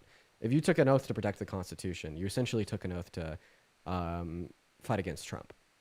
So wait, he's not willing to follow through with the Constitution. How so? Yeah, sure. Like one example of an unconstitutional thing he's done was his illegal deportation of Abrigo Garcia. Then he responded to the Supreme Court ruling that was illegal by saying that he doesn't care and that he's never coming back. Another unconstitutional thing that he did was he passed an EO banning birthright citizenship. It was struck down by a federal judge as unconstitutional very quickly. And right now it's actually being litigated on by the Supreme Court. Wait. Pause right there. He did what with birthright citizenship? He passed an EO saying that birthright citizenship doesn't apply to the children of undocumented migrants. Oh, okay. I have family from Quito, Ecuador, and so that's why I kind of paused for a second because I was unsure of that. Yeah, so he passed an EO stating that the children of undocumented migrants born in America do not have birthright citizenship. That was an unconstitutional EO. Oh. Is there anything I can read up on that? Yeah, it was passed January 22nd. Forget the specific EO number, but you should be able to find it pretty fast. And that's on top of him calling for the termination of the Constitution in December of 2022 and trying to steal the election from Biden in 2020 and illegally deporting Abrigo Garcia and other undocumented migrants, not granting them due process. Deportation. I know that a lot of people are kind of pissed off about like illegal immigrants being deported, but everybody was, Obama advocates. But I mean, did Obama illegally deport undocumented migrants? Yes. Okay, which SCOTUS ruling was that? Let's go look. I know he definitely deported entirely way too many. Yeah, he deported a shit ton of undocumented migrants. And actually, I disagree with that. I hold a pretty left-leaning view on deportation. But that's not what I'm referencing. I'm saying that Donald Trump illegally deported undocumented migrants unapologetically, and he continues to do it. Also, educate me. Okay, I'll just give you an example. Okay. SCOTUS ruled on April 10th in a 9-0 decision that their removal of Abrigo Garcia was illegal. How so? How? Why do I? I don't think that's necessary context. What- I mean, what- it violated a withholding order and he wasn't given due process, but I don't see how that's necessary. They said, and I quote, the Trump administration's removal of Abrigo Garcia to El Salvador was illegal. Did he come here legally? You know, I came here. I actually don't know the legal status of Abrigo Garcia. It doesn't matter because But if they they still but they- broke if the they law in came deporting here- him. If they came here illegally, wouldn't it mean that it wouldn't be illegal deportation? You're wrong. The Supreme Court has said you're wrong. Is there any higher court than the Supreme Court? But that doesn't make sense to me. Really? Illegally, Wait. Why are Is we- the Supreme Court the ultimate interpreter of the Constitution? Yes. Is there any higher court? No. Can you appeal a Supreme Court decision? No. So if the Supreme Court says something is illegal, then it's illegal. Point blank. Period. I mean, yeah, I guess so. They said his removal to El Salvador was illegal. Point blank. Period. I guess it's more of a opinionated thing, but I mean, It's actually not. This is like one of the least what I'm opinionated saying, things in opinionated politics. by me. Okay, your opinion doesn't matter. Like when we're talking about the criminal justice system in American law, especially SCOTUS's ruling on American law, that's probably like the least opinionated thing in American politics. At the end of the day, there's a system of legislation, and that system of legislation has checks and balances and is managed by courts. There's no I feel higher like- court than the Supreme Court. I When feel the like you're Supreme Court trying to- says something is illegal, it is illegal, and that's a non-contestable fact. The law is not opinionated insofar as how to interpret it when we're referencing the interpretation by the Supreme Court. I feel like you're not exactly explaining that. I'm not understanding how, like, what was illegal about it. That is what I'm saying. If you want to know specifically what was illegal about it, read the ruling from the Supreme Court. They violated a withholding order and didn't grant him due process. But I don't understand why the context behind why it was illegal is relevant to you understanding that it was illegal, given that the Supreme Court said it was illegal. Okay, let me put it like this, right? So if somebody comes illegally into the States, no visa, no citizenship, they would be an illegal immigrant,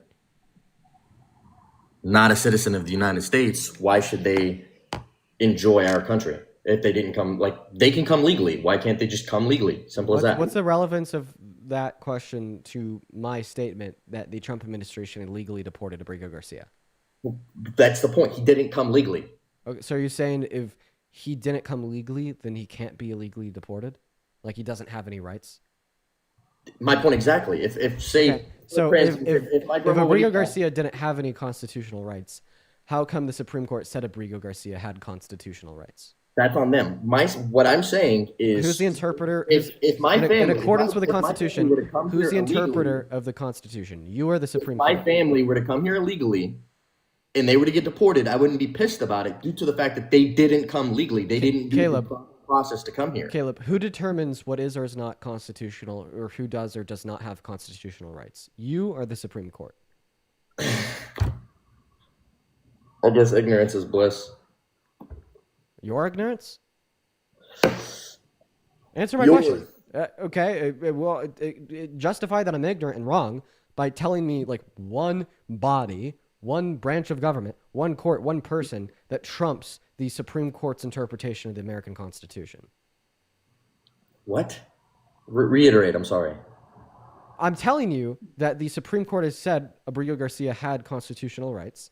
I'm telling you that the Supreme Court said that his deportation or removal to El Salvador was illegal, and you're basically acting as if that's not really relevant at all, and that's just as much of an opinion as yours is. But what I'm telling you is it's not, because that opinion holds legal weight. Yours doesn't. The ruling by the Supreme Court holds the most legal weight that a ruling from any judicial body anywhere in America could ever hold. Like, what do you think the Supreme Court is for? What function do they serve? Enlighten me. No, I'm asking you. Uncertain. Uncertain. Okay.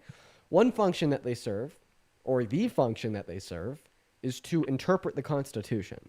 They set the precedent for all American courts insofar as the interpretation of the American Constitution as well as case law. On top of that, what you'll typically see is a decision be made by a lower court, it be appealed, and then sent all the way up to the Supreme Court because nobody knows if this is legal or illegal. So then they have to have those 9 justices make that ultimate final determination. Okay? And the Supreme Court made that ultimate final determination about Abrigo Garcia. They said his deportation and removal to El Salvador was strictly illegal. So the U.S. Supreme Court protects civil rights, correct? Yeah, that's one thing that they do. So was that, I guess, in that focal point, was that what they... Yeah, actually, yeah, they did. So do you know what civil rights are for, right? It's for civilians of the United States of America. Well, the Supreme Court disagrees. I don't know what to tell you, Caleb. I guess so. Like, what? Like, Caleb? Are you this fucking stupid, man? Like, I'm sorry for like calling you stupid, but sometimes I think I need to call the shots as I see it. Like constitutional rights are not just for citizens. Like, Okay. I mean, the Supreme Court has ruled on that too. 1890, they ushered a ruling determining that undocumented migrants have access to birthright citizenship. Even if you just read the language of the 14th Amendment, let's pull it up. 14th Amendment text. Let's read it here real quick. All persons born or naturalized in the United States and subject to the jurisdiction thereof are citizens of the United States. Does it say all persons born or naturalized or citizens born or naturalized? I don't know. Seemingly, you're wrong. And I'm surprised that the Supreme Court proving you wrong is not enough reason. Okay. Can you actually like find me like one legal precedent ever suggested by any court ever that determines that constitutional rights only apply to citizens? Unsure, but I do have a question. No, I want you to do that. Give me All right. one example of case law that's made that determination. Again, I'm unsure, but I do have a question. Well, I'm sure it doesn't exist. I mean, you keep bringing the Constitution into it, but was the Constitution, was it or was it not written for American citizens? It was not. It was. Look it the fuck up. No, it was written for people in America. It was written for American citizens. Look it up. Dude, you're so silly. Senate.gov. If it was just written to apply to citizens, how come it doesn't just apply to citizens? Look it up is what I'm saying. Senate.gov. Caleb, listen, let's just start with the basics. Can we agree that the Supreme Court made a ruling that constitutional rights apply to non-citizens? That's what I'm saying is the original Constitution was made not to completely be morphed into something that the left wing wanted it to be. The original Constitution defined women as property and black people. Show me. The fugitive slave clause. The fugitive slave clause. Well, I forget the article of the Constitution. It literally like said if you had like an escaped slave, like you had a return. It's called the fugitive slave clause. Wrong, then I will completely get off the live, say you're right, and leave it at that. Look it up. Give me the article. Read me the article. The fugitive slave clause. I'm giving you its name. So read it aloud. Slavery was legal in America. That implies that it was constitutional. Do you think slavery's always been non-constitutional? You act like blacks were the only ones that were fucking enslaved. Let's call black individuals or black people, not blacks. Okay, we'll start there. Are they not black? They're black individuals. However, the term blacks is dehumanizing and has been used by white people like you to dehumanize black individuals since American slavery. Did you say white individuals like you? Yeah, white people like you. Yeah, that like use that term. I'm not white. I'm white skinned, but I'm not white. Oh, okay. Well, my bad for assuming that. Doesn't change a damn thing. Okay. Let me not. Again, so was slavery legal in America? Slavery was legal everywhere. Slavery has been a part since before Christ. So does this imply that slavery was legal in America? Yes. Okay. Can unconstitutional things be legal in America? What? The answer is no. Unconstitutional things are illegal in America. So this means that slavery was constitutional in American history. Do you deny that? Reiterate, sorry. I zoned. Can we agree that slavery was constitutional in American history? It was. Great. Thank you for conceding. Yes. Because you just try to make the argument that the Constitution was originally made just for citizens, and it was the liberals that changed that. First and foremost, fuck you. Right now, the Supreme Court is conservative leaning. 6 of our 9 justices are conservative, just like you. And all 9 of the judges ruled that Abrigo Garcia had constitutional rights, so you're wrong. Second of all, if you want to talk about the origins of the Constitution, well, I don't think the origins of the Constitution were all that good, because only property-owning white men could vote. Black individuals were defined as subhuman, and the Fugitive Slave Clause not only is something which exemplified the constitutional nature of slavery in American history, but actually required individuals that catch escaped slaves to return them to the plantation that they were enslaved on. So I mean, it's like I don't really think you're gonna have that ethical of a time upholding your belief that we should go back to our roots. Okay, yeah, you want to go back to our roots, Mr. Caleb? You want to return to the Fugitive Slave Clause? You want to get rid of all those pesky little amendments? And like, also funny enough, there's not a constitutional amendment granting non-citizens constitutional rights. That's an interpretation of the Constitution as it was originally written, which makes your argument all the worse. I guess I stand on the fact that if you didn't legally come here, then you're not a citizen. What? If you didn't legally come in America, you're not a citizen? No shit, Caleb. So then why did he get citizenship rights? Because they're not rights of citizenship. You stated that he was illegally deported due to the fact that he wasn't a citizen, right? He's not a citizen. No, he was illegally deported due to the fact that that the Trump administration had violated a withholding order and not given him due process in accordance with his constitutional rights. Little boy. What due process is, please? You want me to explain to you what due process is? Yes, please. Let's see. Due process is basically saying you're day in court and having the process in which is granted to you by our Constitution and determined by case law in accordance with American history, and that was not given to him. I don't understand why this is relevant, once again, to the conclusion that him being deported was illegal. Are you trying to argue that it wasn't illegal? Yeah. Okay. To what court can that be appealed to? I feel as if. Hey, I don't care about your feelings, man. I want you to tell me what court that can be appealed to. He didn't come legally. Caleb, I'm not giving you my feelings. I'm giving you the facts as determined by all 9 Supreme Court justices, bro. Bro, he didn't come legally. So you basically think that if individuals didn't come into this country legally, then American laws don't apply to them, right? I.e. the Haitians. And they got deported. So that is what you think. And the El Salvadorians. So you think that undocumented migrants should be able to get abortions in all 50 states since American laws don't apply to them, right? I actually, even though I am MAGA, support abortion in standpoints. Oh, so you think undocumented migrants should be able to murder and rape people because laws don't apply to them, right? I feel like they should get deported the moment that they're here, but... So, but you don't think it should be illegal for like undocumented migrants to murder and rape people since laws don't apply to them? I didn't say that. You did say that because you said that the Constitution doesn't apply to them. American law doesn't apply to them. This would mean that, yeah, they don't have constitutional protections, but this would also mean that we cannot protect against them murdering and raping people. Okay. If that's what you... Also, by the way, Caleb, you said that you're a service member, right? Yes. I want you to guess how much your service means to me.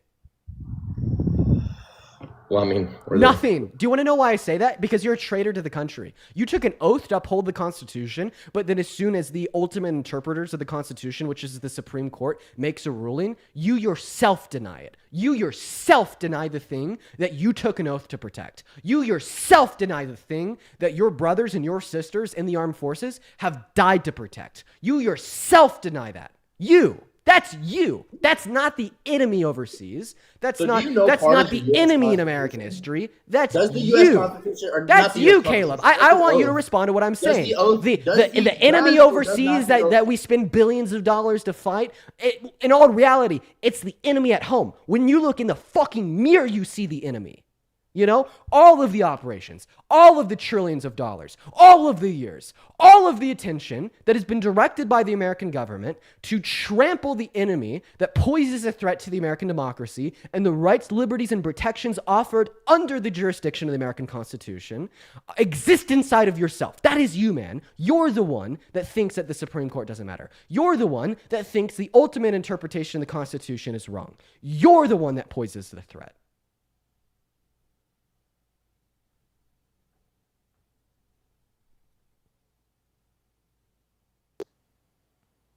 What, you mad? You muted me. No, I'm not mad. I'm just speaking facts. You're not speaking fact. You're over here saying that I'm a traitor because of the oath, but in the oath it says, "I do solemnly swear that I will support and defend the Constitution of the United States." But you're not supporting and/or defending the Constitution right now. You're denying it. That I will bear true faith and allegiance to do the same, and that I will obey. But you're not. You're actively denying the Constitution. President of the United States. And the orders of the officers appointed over me according to the regulations and uniform code. Caleb, who determines? So help me God. Who determines how we interpret the Constitution? Who determines what the Constitution means? Educate me. The Supreme Court. SCOTUS determines how we interpret the Constitution. Okay. Right? But you're saying that I'm a traitor for Caleb, answer. Right? That Sure. SCOTUS determines the interpretation of the Constitution? But what's your argument? No. Stop. I'm not done. No. I'm making an argument.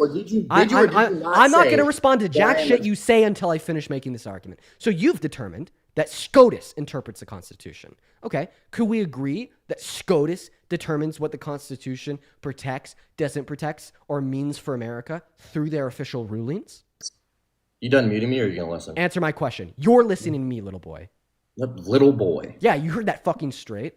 Now answer my question. The official rulings from the Supreme Court, as ordained by the justices, are the ultimate interpreters of the American Constitution, right? Repeat. You agreed that the Supreme Court is ultimately the body that interprets and determines what the Constitution means and who it applies to, but more specifically, their rulings hold the constitutional power to interpret the Constitution, and they are final as written. Correct? Okay. Correct? Okay. I either want you to affirm or deny it. I don't want an You're okay. not my fucking I want you to father, so affirm or I can deny it. okay. I want you to say, Dean, you're right, or Dean, you're wrong. Dean, you're a fucking idiot. That's not an answer. Sorry. I'm a little heated. You're correct in a sense, yes. In a sense, in what sense am I incorrect? You're correct about the Supreme Court, but what my whole gist Okay, is... great. So then if you're now affirming that I'm correct, it is SCOTUS who determines how we read, acknowledge, and interpret the Constitution. And more specifically, it is the rulings from SCOTUS that determine what the Constitution means and who it applies to. Let me read you SCOTUS ruling number 24A949, made official on April 10th, 2025. Here's the ruling. On March 15th, 2025, the United States removed Kilmar Armando Abrego Garcia from the United States to El Salvador, where he is currently detained in the Center for Terrorism Confinement. First quote, CCOT, end quote, period. The United States acknowledges that Abrego Garcia was subject to a withholding order forbidding his removal to El Salvador and that the removal to El Salvador was therefore illegal. The United States represents the removal to El Salvador was the result of a first quote, administrative error, end quote, period. I wasn't listening. Yeah, no shit you weren't listening to it because it refutes everything that you're saying. You spineless weasel. Spineless weasel. That was a good one. So as you said that I was a traitor for supporting Trump. No, you're gonna respond to what I said. Like, I don't understand if you get it yet. I just don't simply let you walk free. Like, you're gonna have to respond to what I just said. You made the argument that the Constitution only applies to citizens, but then you agreed that SCOTUS is the ultimate interpreter of the Constitution, and more specifically, the rulings from SCOTUS are the only rulings that bear the constitutional authority to have the final word on the interpretation of the Constitution. And I just read you one of those SCOTUS rulings, which absolutely affirmed that what you're saying is incorrect. Okay. So concede. No. Okay, then leave. If you want to live in this land of delusion where you just simply think and feel Then however you want to, and these snowflake little feelings of yours are what dictate what's real and fake, and you haven't gone to school a day in your life. Caleb, you're the one that has to move. You're the one that's living in the land of delusion. Once again, yeah, you live in this land of delusion where you coddle yourself with your own emotions, and when there's something that exists in reality that you don't like or that you disagree with, you just say, oh, well, I'm a fucking dumbass, so I'm just going to act as if it doesn't exist and then use my emotions to dictate that what I'm saying is right. That's why I'm calling you a traitor. You're like, oh, SCOTUS, the Supreme Court, is the ultimate interpreter of the Constitution. But guess what? If SCOTUS interprets the Constitution in a way that I don't like, then I get to ignore it and think and feel however I fucking want. Oh, and I'm going to go ahead and take this one step because it's funnier. You, alongside all of your other dumbass MAGA brothers and sisters, spend your life talking about an objective biological reality and the affirmative truth that can't be denied when you're shitting on trans people. And you like to prop up this narrative that the left is all in their feelings, not aligned with objective reality, and that's why we think trans women are women. But guess what? Words have definitions and biology is real, so the left is delusional. Well, the only time I see these sentiments legitimately existing in the real world are in people like you, where all of a sudden it's so refutable, opinionated, and subjective about when the Supreme Court makes a ruling on how we should interpret the Constitution. And at the end of the day, you're going to ignore the Constitution when it delegates them the power to make the ultimate interpretation of what is stated. And you rather want to treat what should be an objective fact as this opinionated, subjective truth to you. Question. If you dislike America and what's happening so bad, why don't you move? I should be the one saying this to you. You dislike America and what's happening in it. You're the one that dislikes SCOTUS and their rulings so much that you act like they don't exist. I'm fine. No, you're the one. No, you're not. You're coping so hard right now that you're denying. You're the one denying SCOTUS. You're the one denying the Constitution. You're the one denying America. Homie, you hate on the president of the United States every day so that people on the internet can give you gifts so you can make money instead of getting a 9-to-5.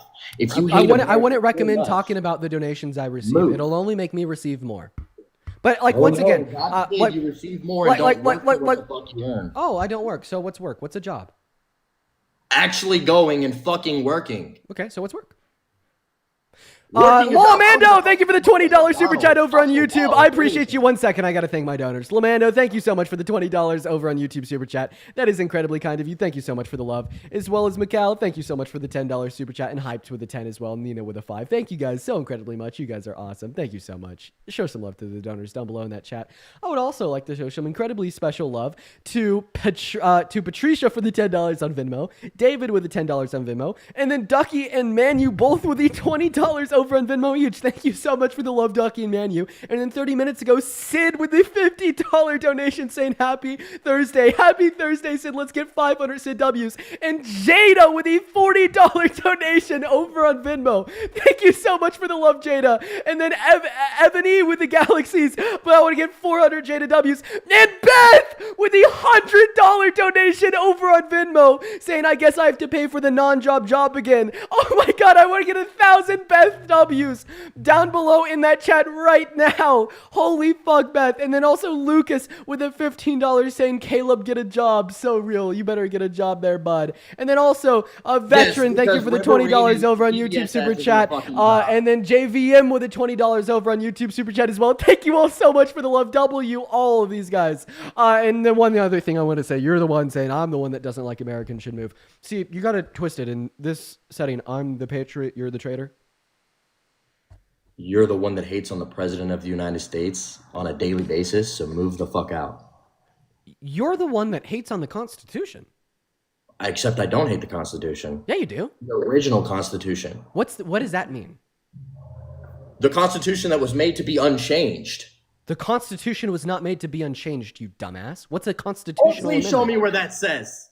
What's a constitutional amendment? Please show me where that said. Constitutional amendments. Please show me where that said. Do you want me to show you where in the Constitution the amendments exist? I want you to show me where in the Constitution it wanted to be changed. What is a constitutional amendment?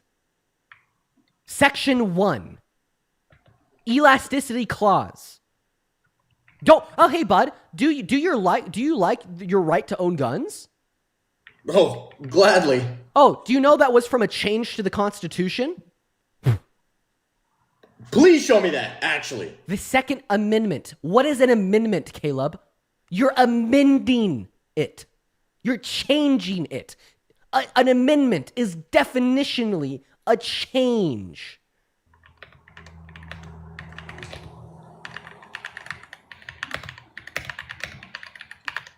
Fucking hell. Melissa, thank you for the $20 over on Venmo. Let's get 200. Melissa W's down below in the chat, literally right now. As well as Ken, thank you for the $100 over on Venmo. Let's get 1,000 Ken W's down below in that chat. Thank you, Ken. Ken says educating people like Caleb daily. Love your energy, Dean. Ken, thank you for the $100. Everybody show some love to get at least 1,000 Ken W's. And Mark with $100 over on PayPal as well. Let's get 1,000 Mark W's. That is MARC. And then seriously, Ebony with the billion galaxies. Thank you so much for the love, Ebony. Mark says, cook his ass, Dean. Yo, this fraud is done, Mark. I appreciate you for the love. As well as Martin with a $25 over on PayPal, saying, looks like all these soldiers forgot the last part of the oath. You will not follow an illegal order. Your president does not come before the Constitution or the U.S. public. That's not in the oath. Cook, Martin! Cook, Martin! Thank you for the $25. I appreciate you for the love. I solemnly swear that I will support and defend the Constitution of the United States against all enemies, foreign and domestic. I solemnly swear I'll mute the fraud. Unmute yourself. Sorry, I had to be done. That last part is not in the oath at all. Wait, so you think if the president ushers you an illegal order that you should follow it? Yes, that's in the oath, unfortunately. What's fascism? Huh? What's fascism? Enlighten. Matt, bro, hop in that queue, Matt. Don't worry about it. Daniel, thank you for the $5 over on Venmo. Thank you so much.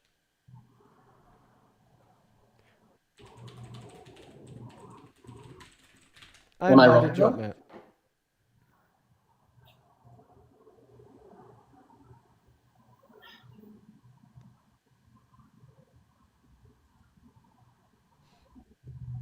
You have something to say? Why are you so Am I wrong though? Because they sit there and said that. What did they say exactly that I don't have to listen to, or unless somebody's higher than the president, this, that, and the next? That's not in the oath, by the way. But what did they say? It says that I will that I do solemnly swear or affirm that I will support and defend the Constitution. That I will support and defend. Let me speak. Shut the hell up before I mute you. And you're muted. It says, I do solemnly swear that I will support and defend the Constitution of the United States against all enemies, foreign and domestic. So if the president, a domestic entity, does something illegal, violates the Constitution, he's an enemy to the Constitution. Seemingly, you solemnly swear to support and uphold the Constitution against said enemies. Doesn't And it who say that supersedes I who? will Does the obey president orders of supersede the President of the Constitution, United States? or does the Constitution supersede the president? But does it or does it not say that I will obey the orders of the President of the United States and the orders of officers appointed over me? Yeah, under the Constitution. What comes first, the president or the Constitution? It's just a completely different segment of the oath. It just says, I will obey the orders of the President. Who supersedes who? Trump is our commanding officer. Simple as that. So you think that Trump supersedes the Constitution? Trump runs us. He's the commander. So he supersedes the Constitution.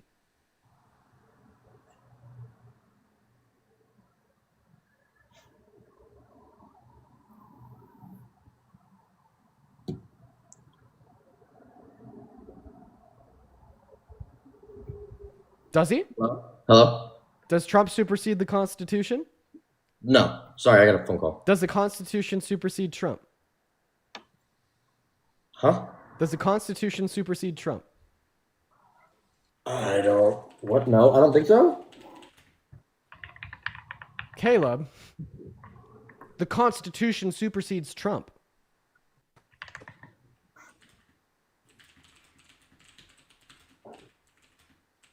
What keyboard do you have? Sometimes. While you're typing. No response? No, because I want you to respond to what I'm saying.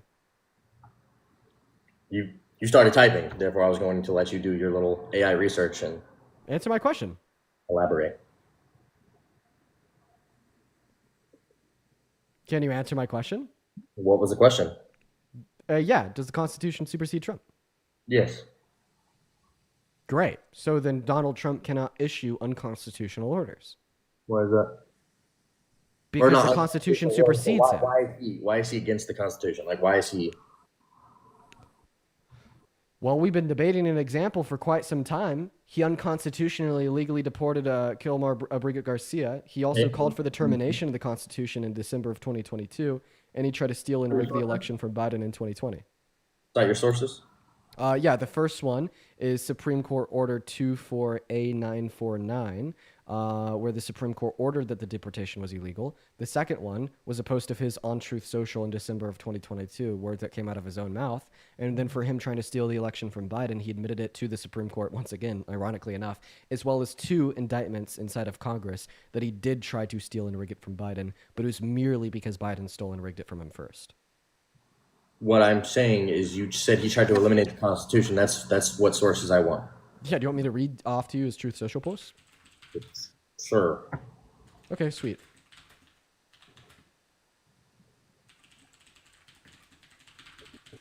All right, so this is a post from Donald Trump in December of 2022. And I quote, "So with the revelation of massive and widespread fraud and deception in the working closely with big tech companies, the DNC, the Democratic Party, do you throw the presidential election results of 2020 out and declare a rightful winner, or do you have a new election? A massive fraud of this type and magnitude allows for the termination of all rules, regulations, and articles, even those found in the Constitution." You're going to have to break that down for me. A massive fraud of this type and magnitude, referencing his fake claim that Biden stole 2020, allows for the termination of all rules, regulations, and articles, even those found in the Constitution. Termination of all rules, regulations, articles, even those found in the Constitution. Termination of the Constitution. Okay, but what was the reasoning for it? Because he lost the 2020 election. Because it was stolen from him. Do you believe that? I do believe that. Okay, do you typically believe in things without evidence? I mean, is there evidence? No. Give me evidence of widespread voter fraud in 2020. Oh, yeah, go to Google, go to DuckDuckGo, go to Facebook. You mean like you've been doing? Fucking hell. I've been going to Google to prove you wrong about what you're saying, not to justify my own points. So I can't do the same? No, you can. I'm just going to make fun of you for it. Isn't that Michael, thank you so much for the $1 over on Venmo from an actual combat vet. Yeah, this guy is like so Like, it's just crazy. This guy's a service member. You should really do something else with your life, man. Jesse, No. thank you for the like. It's so disrespectful to vets. It is. Jesse, thank you for the $5 over on PayPal saying Caleb is corny. Also, by the way, did you just justify him like calling for the termination of the Constitution? Yeah, I mean, if it was a falsified election, You said it was, though, right? it was. So then you did justify him calling for the termination of the Constitution. In that moment, yeah. Didn't you take an oath to protect it? Before then, yeah. Oh my God! Yeah, you're a traitor, bud. You're a traitor. Hey, can you say I'm a traitor because I explicitly can confirm that I have justified a termination of the Constitution? You're a Before I traitor. swear an oath. You're a traitor. What's the difference? Before I swear an What's oath. the difference between you and China? What's the difference between you and Russia? What's the difference I'm between American. you and and the delineation made by the U.S. military of any enemies overseas? You think that the Constitution should be eradicated? You're an oath breaker. You're an oath breaker. You're an oath breaking traitor. I swore an oath after that, but go off. Oh, so you no longer think it was justified because you've already sworn your oath? I don't know how to. Right. Oh, yeah. Trapped. Got you again.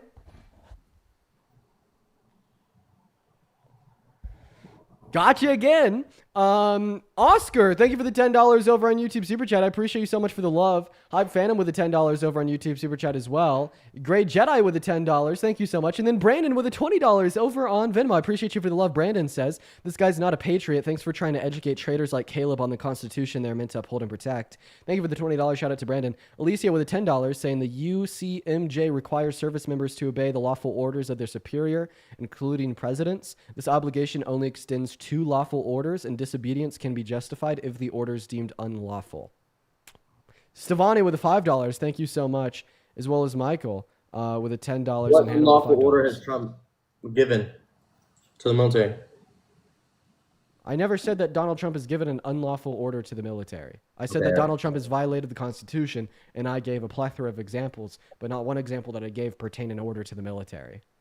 Okay, but what I'm saying is you're saying that I'm a traitor for supporting Trump. No, yet- you're specifically a traitor for supporting Donald Trump's attempt to nullify the Constitution. Oh, so that's the only thing. You said, yeah, that is a really big thing that standalone will make you a traitor. Calling for and agreeing and justifying the termination of the Constitution. Do I need more? Yeah. You think I need more to label you as a traitor than you supporting the destruction, demise, and a ratification of the Constitution? What more do I need? I mean, if you want me to be honest, it was stolen from him. So him calling for it, did it get passed? No, but Yeah, you don't have any evidence of that, Caleb. okay. Like, I mean, tell me what it is. Give me evidence of widespread voter fraud in the 2020 election. Did you? I'm still looking for it. Did Oh, you? because it doesn't exist. Because it doesn't exist. Do you know that Donald Trump is still looking for it too? You know that he actually paid millions of dollars to form an election integrity committee to find any evidence of widespread voter fraud in 2020. Then he took his findings to 63 courts. Tell me, how many of those 63 courts told him that he had evidence that it was stolen from him? No clue. None of them. All 63 of them unanimously agreed that he had no evidence. Oh, what are you going to say? Liberal activist judges? 34 of them were appointed by Republicans. Oh, what are you going to say? Rhino judges? 17 of them were appointed by him himself. Okay. Do you believe that? Oh, what about the 2000 Mules movie? Do you remember that? Was that proof of evidence? Was that evidence of widespread voter fraud in 2020? Guess what? Under deposition in court, the creators of the 2000 Mules movie admitted that they had no evidence for the claims they made in the film. What's next? Do you believe that? Hold on, where's that? Do you believe that Trump falsified the election or no? Yeah, he attempted to. The only person that stopped him was Mike Pence. Mike Pence went on record saying that the reason he stopped him was because he placed the Constitution above Trump. Unlike you. And it's funny because you call Mike Pence a traitor. When did I call Mike Pence a traitor? That's what MAGA does. Do you agree? I never called him a traitor, though. Do you agree? Or disagree? Is Mike Pence a traitor? Yeah, MAGA does. I don't. Okay, so you don't think that Mike Pence is a traitor? No, I don't. Okay, great. So, anyways, where's the evidence of widespread voter fraud in 2020?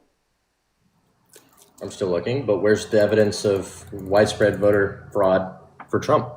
He admitted it in court. He admitted that he sent fake slates of electorates to 7 different key swing states, particularly with fake votes from those states that Biden won, saying that he won them. And then he cast then his fake slates of electorates, cast them back to Congress. Donald Trump admitted to this under deposition. In fact, you could even listen to his lawyer, Will Scharf, talk about it. Not your sources? Will Scharf, his personal lawyer, went on Fox News and CNN, talked about the proceedings, said that, yeah, like he did send these alternate slates of electorates, but it was merely to ensure the adequate real outcome results of the election, because his claim is that Biden stole it from him. So him stealing it back was merely verifying the authentic results of the election. And by the way, Will Scharf is still his lawyer today.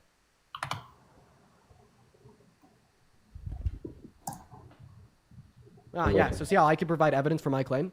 Where's the evidence for your claim? Now I'm on NPR reading, so. NPR?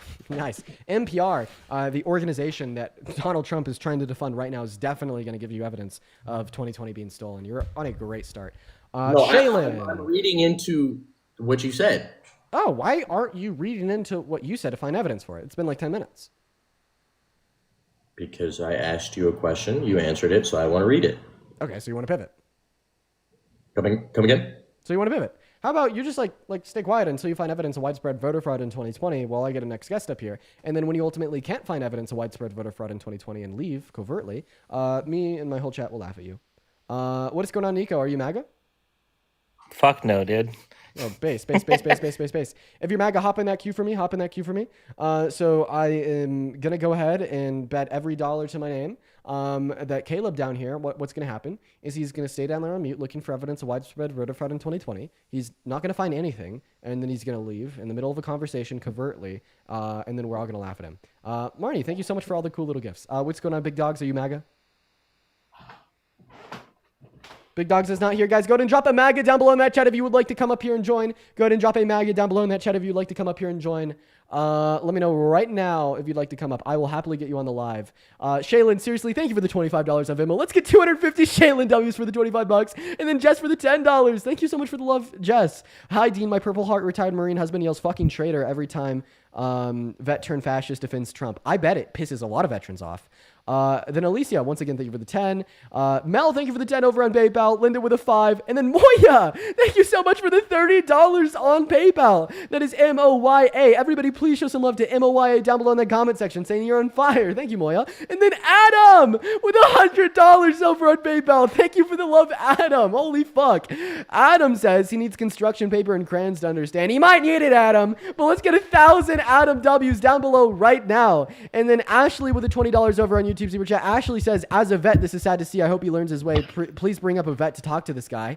I'd actually love to bring up a liberal vet. I think that'd be fun. Bo, thank you for the $15 as well. Saying zero chance about Caleb that he leaves. Yeah, for sure. Bo, thank you for the $15. Shout out to Ashley and Bo. And then Elf with a $50 over on pay YouTube Super Chat as well. Huge shout out to Elf. Let's get 500 Elf W's. Saying my great 6X grandfather was Cole Bar in the Revolutionary War. Both my G-dads fought in World War II. I've been registered rep for 38 years, and what's happening is a coup. As a true patriot, I'm fighting to understand with everything I have against what is happening. And then for whatever reason, people like Caleb just don't give a shit. Thank you for the $50. That is incredibly kind of you, Elf. What is up, Johnny? How old are you? I'm 35. I just want to say you're awesome, man. I'm not a MAGA guy. You can kick me off right after this. I just want to say thank you, bro. Yo, Johnny, you're awesome as well. I want to be like you when I'm your age. Shout out Johnny. Shout out Johnny. Shout out Johnny. Let's go and get that next guest up in the box right now, y'all. Everyone, just do be patient and give us a minute. What's going on, JD Sport Trump? Hey, I'm in the middle of a Fortnite dub, but if you let me talk and multitask at the same time, I'm willing to debate you. So you're MAGA? I mean, I voted for Trump. All right. Why do you support his administration, man? Well, I've been listening for this during this current debate for a minute or two, and I noticed that you were a SCOTUS absolutist as it relates to the decision on the Abrego Garcia, correct? Well, by SCOTUS absolutism, I just mean in accordance with law, not with like morality, not with ethics, not with anything except examination of law. When the Supreme and their Court, interpretation of the Constitution, correct? Like that is the current legal interpretation. That fact cannot be denied. Got it. Given like Congress doesn't pass a new constitutional amendment or they don't overrule a prior decision made. But you're cool with them overturning Roe v. Wade, right? So yeah, my claim about that would be yes. Right now, it is the case that there is not constitutional protections for women's access to abortion. Legally speaking, Not only that claim is true. there's not constitutional protections, but that it's been overturned and that's unlawful, correct? Well, I mean, there's nothing unlawful. More so, what is said is that it's not constitutionally protected, and that is the current state of American legality. Yes. Wow, that's a hot take that I'm sure a lot of your viewers would be disappointed that you're willing to concede. Literally anybody with half a brain would recognize that. The Supreme Court ruled that access to abortion is not constitutionally protected by women under the 14th Amendment. So it is lawful for other states to restrict access to a woman's right to an abortion. Yeah, it is lawful. That's why I voted for Kamala Harris, to make it unlawful by passing federal legislation.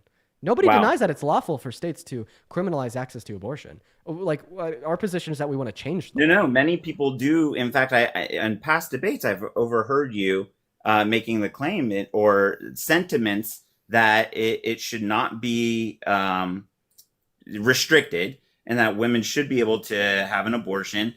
And it's like absolutely. Yeah, I'll repeat that right now. Yeah, absolutely. It should not be illegal in any state for a woman to have access to abortion. All American women should have access to abortion. That's why we should have federal law to determine. It is legal for states to restrict a woman's right to an abortion. Well, what you're equivocating between is what is the case compared to what should be the case. Okay, it is the case that states can criminalize access to abortion, but it shouldn't be the case, given my view, that states have the ability to criminalize access to abortion. So let's flip that back to Abrego Garcia. No, for instance, I just want to detail the equivocation. I'm going to detail the equivocation to get you to concede. Remember when gay marriage was illegal in America? Well, you're dead on your tracks, man. No, if I'm dead in my tracks, then let me wait. Jay, if I'm dead in my tracks, then let me make the argument. Go ahead, mute. You're raging.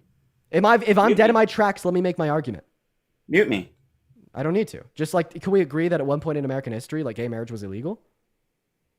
Correct. Okay, so it was the case that gay marriage was illegal. Should it have been? I personally don't agree with gay marriage, but I don't believe it should be unlawful. Okay. So yeah, you'd say that it, like, I think that that's crazy. But we'd say that it was illegal, but it shouldn't have been illegal. And then that's why we advocated for better legislation. Okay, so let's bring it back to Abrego Garcia. Why do you think that GAY marriage is wrong? What? Why do you think GAY marriage is wrong? Are you literally spelling gay? It's just TikTok US, man. You got to do it too. It's not TikTok. It's your viewers that flag you. It has nothing to do with TikTok. It is. So if you have sensitive viewers, there's plenty of people that have other platforms. I'm the professional full-time streamer that spends 4 hours a day on this app, not you. Come on, just trust me, please. That's all that I ask. Copy. Okay. GAY. This is a perfect barometer of how like insane the left is. No, it's how insane their TOS is. I disagree with their TOS. Yeah, everybody wishes that we could just say it on TikTok. That's not the left. Come on. So shouldn't you like find another platform that will accommodate free speech? Yeah, like YouTube. That's why I'm dual streaming right now. It's a lot nicer on YouTube. Accommodate more free speech. Accommodate more free speech. Okay. So back to Abrego Garcia. Wait, why are we going back to Abrego Garcia? Why can't you defend your position?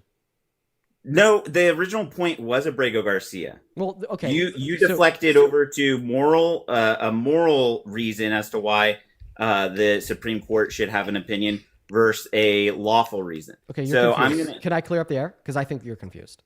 No, I'm going to bring it back to Abrego Garcia. So Abrego Garcia. But you made fake claims you never conceded on. Like, I just want you to concede that you're wrong. Like, you said that there's a contradiction in my position because I think that access to abortion should be federally protected, even though the Supreme Court has ruled that it's legal for states to criminalize it. Okay, well, just because something's legal doesn't mean that it's good. And just because something's illegal doesn't mean it's bad. You can try to save face for your echo chamber to try walk back your claim on. Wait, what claim am I walking back? Be specific. You don't want it to be perceived that you're agreeing that it is lawful that the Supreme Court overturned Roe v. Wade and that it is lawful for states to restrict a woman's right to an abortion. No, everybody, perceive me. I'm clear. It's lawful. Good. So that's on the record. Okay, back to Abrego Garcia. Once again, I just wanted to explain that doesn't contradict anything else I've ever said. So Abrego Garcia, you made it. Wait, no. Tell me what that contradicts. And what? No, you're trying to derail the Abrego Garcia. No, you're the one that said there's some type of contradiction within between the view that it's lawful for states to criminalize abortion and my view that I think it should be protected at the federal level. You said that there's a moral reasoning for disagreeing with the Supreme Court opinion, right? No, That's what you said. I don't even disagree. Yes, like, yes. You can rewind your viewer. Everyone watching on YouTube can rewind about a minute and 30 seconds and see that you did. So I'm gonna once make again, the what I disagree comparison. with is it being legislated on by the state level. I want it to be legislated on by the federal level with federal policy in Congress, Jay. Why are you being It's so been disingenuous? legislated at the federal level, and they've determined that it's up to the individual states. That's actually not true.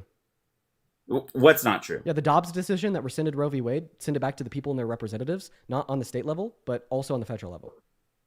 So it's unlawful for states to based on what you're claiming now. It's unlawful for states to restrict a woman's right to an abortion. Okay, once again, just another disingenuous straw man. No, it's up to the people and representatives, both on the state and federal Then, level. if you think my argument is a disingenuous straw man, allow me to move on to its relevance to Abrego Garcia. No, because I want you to admit that it was a disingenuous straw man. It was sent back to the people and their representatives. It's not a disingenuous straw man. The representatives either exist on the federal or state level. With your claim that it actually wasn't left up to the states via the Dobbs decision. It was left up to the people and their representatives on the federal and state level, meaning that state legislators can make a determination for their jurisdiction, but so can federal legislators such as Congress. Great, and Congress is controlled by who? Well, right now, Trump. That's why. And we require how much of a majority? And that's why I do these lives. So there's less Republicans in Congress. And we require what type of majority for that type of legislation to get passed? Well, I'm agnostic. It could require 60 to bypass a filibuster, or it could be just a simple majority. But I don't understand why this is relevant. So I'm making the point that it doesn't matter your claim that, oh, it was federal, it's up to state legislatures and federal. Regardless, the state is in control and not the federal government. That's not true. You can interpret it differently. Are you saying that the federal government couldn't pass policy in Congress to like federally criminalize or protect access to abortion? What's that? Like, could Congress today pass legislation to either federally criminalize or federally protect women's access to abortion? To criminalize it? Or protect it, yeah. I'm not sure if I understand. Could What's that? Congress get together today and pass legislation to federally ban or federally protect access to abortion? If there were enough to pass a vote on that. Great, so then they do have control too. Thanks for conceding. But those are state elected officials, right? But it's not each the state representative. government. It's a federal government. You said that the state government was in control, not the federal government. Well, but let's realize this. Don't look at me like you're confused. Each state is weighing in by electing its said representatives, correct? Yeah, and that's what constitutes the federal government. That's state control, not federal. Okay, so ultimately they weigh in on federal decisions. So then you don't think that but ultimately, if there are more state representatives that lean to a particular political side on the issue, it's left up to the states, my friend. Otherwise, these elected officials. So then you think that. So then you think that wouldn't everything remain in office. So then you think that everything outside of executive, just like many Democrats are calling for. So then you think that everything outside of EOs from the president are controlled by the states, like tax policy on the federal level, under your view, is controlled by the states. No, I think that. Wait, why? Because the people that voted for it's- federal tax policy were state representatives. Will you allow me to talk? Honestly, I don't understand your point. It's maybe I'm too dumb. And go ahead and clip that. Go ahead and clip it. Well, but allow me to like, I'm using your manipulative logic, and you're not understanding your own manipulative you're logic. You're trying to avoid manipulative logic because you understand that the way Abrego Garcia is going to get tied in here is that if you'll allow me, and you tried to avoid it, is you said that there's a moral reason to disagree with SCOTUS decisions when it came to the Roe v. Wade being overturned, correct? I said that. You said you. Yeah, you could. Yes. I mean, I don't think. Like, I'm sure that there's one that exists. Yes, you could have moral reasons to disagree. You went with away SCOTUS's from your opinions. argument with the previous Correct. gentleman about the dominance of a SCOTUS decision. Jay, you could because there's absolutely. also I'm moral- going to make it clear. I'm affirming what you're saying. You could absolutely have moral reasons to disagree Excellent. with what SCOTUS. So with what we SCOTUS says. should morally disagree with individuals who choose to illegally enter our country, correct? So you can make a moral argument. I disagree with it, but now this is an entirely. No. And I'm not even referencing Okay, Jay, can I people finish who are claiming speaking? asylum. I'm not referencing people Jay, fleeing. if you're gonna violence. ask me a question, I'd appreciate it if you let me finish. No, I'm gonna ask you yes or no. We disagree. So then I'm gonna put you on mute, and I'm gonna let myself finish. Come on, man. So no, anyways, you can choose to derail a question and demand. I'm not yes or no's derailing from a other question. people. I'm not derailing Then, any fucking thing. Okay, then You yes. said we can have moral reason to disagree with the SCOTUS's opinion about the legality of the deportation of his removal, right? So, like, you could just simply say that his illegal deportation was moral. You can make an argument for that. I mean, I'll prove it wrong, but you can make an argument for that. Yeah. But that wasn't the original claim. The original claim that last guest made Because you was that don't it actually literally have an wasn't argument. illegal. So we have what's called expedited removal, correct? Yep. And under what terms would that be lawful to utilize expedited removal? I'm unaware. I don't know. But I do know. You don't know? No, because So- I'm not a fucking immigration lawyer. Do you know? Oh, so you are. Wait. You are in a position to weigh in and deem that like Abrego Garcia's removal was unlawful, and although that's further validated by the Supreme Court decision. Wait. I didn't weigh in myself. I just echoed what the fucking ruling from the SCOTUS was. Right, but before there was a decision or an opinion from SCOTUS on this particular individual's quote unquote alleged illegal deportation, was it illegal? Yeah, because the administration admitted it. What's that? Sorry, I got an incoming call right as you were stating. It was illegal before the SCOTUS made their determination. Okay, so let's agree. Although I don't, let's agree that it was illegal. Wait, do you disagree with that? Why is Jay being so manipulative? So let's agree that it was illegal. Great. But he was already deported, correct? The illegal act was already committed. Yeah. Okay. And now the Supreme Court has demanded that the Trump administration, quote unquote, facilitate his return, right? Yeah. You keep. Yes. Yeah. The answer is yes. Yes. So what does facilitate mean? How would you define it? To try to make it happen. To the best of your ability. Try to make what but happen? is return to America. But now the specific legal definition of facilitating his return. Exactly. And what that actually looks like is It's right more now being vague. delineated by a circuit court. As we speak, Yes, it's being delineated by a it's circuit more court. vague. And so but let's say that Why are we he talking does about the need to be facilitation returned. of his Let's say they return? delineate that and determine he does need to be returned because of the new term definition of facilitate. Now, you expect Bukele or whatever the El Salvador's president to then return him, a now declared terrorist, to be returned to the U.S.? Well, I definitely would expect. Wait, declared by whom? What do you mean declared by whom? Who's he been declared a terrorist by? So who has been declared a terrorist? What groups have been declared terrorists by this administration? No, you're not answering my question. Who declared that Abrego MS-13. Garcia It's a was simple terrorist? answer. You're avoiding the answer because you No, don't think other people know. you're the one that is supposed to be giving a simple answer, and you're the one that's avoiding. Who declared Abrego Garcia a terrorist? MS-13 collectively as a gang has been declared a terrorist organization. And how do we know that Abrego Garcia is a part of MS-13? Who's made that? There's been declaration? confirmed connections between him as far as by what in court? the evidence. They have not released that, but allegedly there are confirmed connections between him and MS-13. Okay. And I'm sure that that So- evidence will eventually wait. become more. Wait, so you're saying that an allegation is a declaration? They've built a claim. Okay, so then The- Donald Trump is a declared 26 count rapist because he's been accused 26 times. No, you gotta no. He's Okay, been so found then guilty. an accusation is No, not a no, declaration. Don't lie to your don't. There have been people who have been charged with defamation for that sort of claim. You know that it's not rape; it's sexual abuse. And I'm surprised that you're even saying rape, because in the past you always used to say grape. Like the Attorney General Pam Bondi. Great. You can laugh. Who is she? She's the Attorney General, right? Who's SCOTUS? Well, I know that SCOTUS said in their ruling that the quote-unquote United States alleges that he's a member of MS-13 without a declaration.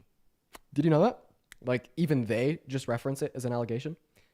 Correct. It's an allegation because the case and presenting that evidence is still we're still awaiting that. So then earlier you said that it was declared that he was a part of MS-13. So an allegation is sufficient evidence for a declaration. So using your logic that an allegation is a sufficient reason. You're just for getting declaration. hung up on the fact that I used the word declared. I am. Forgive the I word. absolutely am. But the reason I'm getting hung up on And that- I'm going to get hung up on the fact that you so, called Jay- Trump a rapist when you know that that's false. Okay, sure. Let's talk about that. It's not false.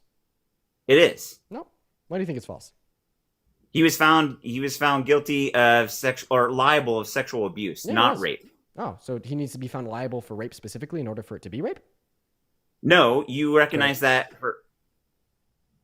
I'm not agreeing with what you said. I'm So saying you are. no, here's what the truth is. Let me ask you a question.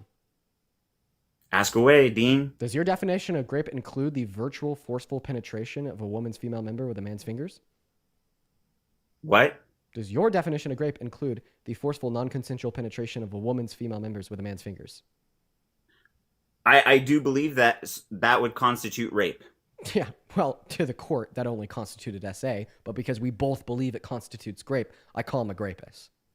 But was it confirmed that he did that?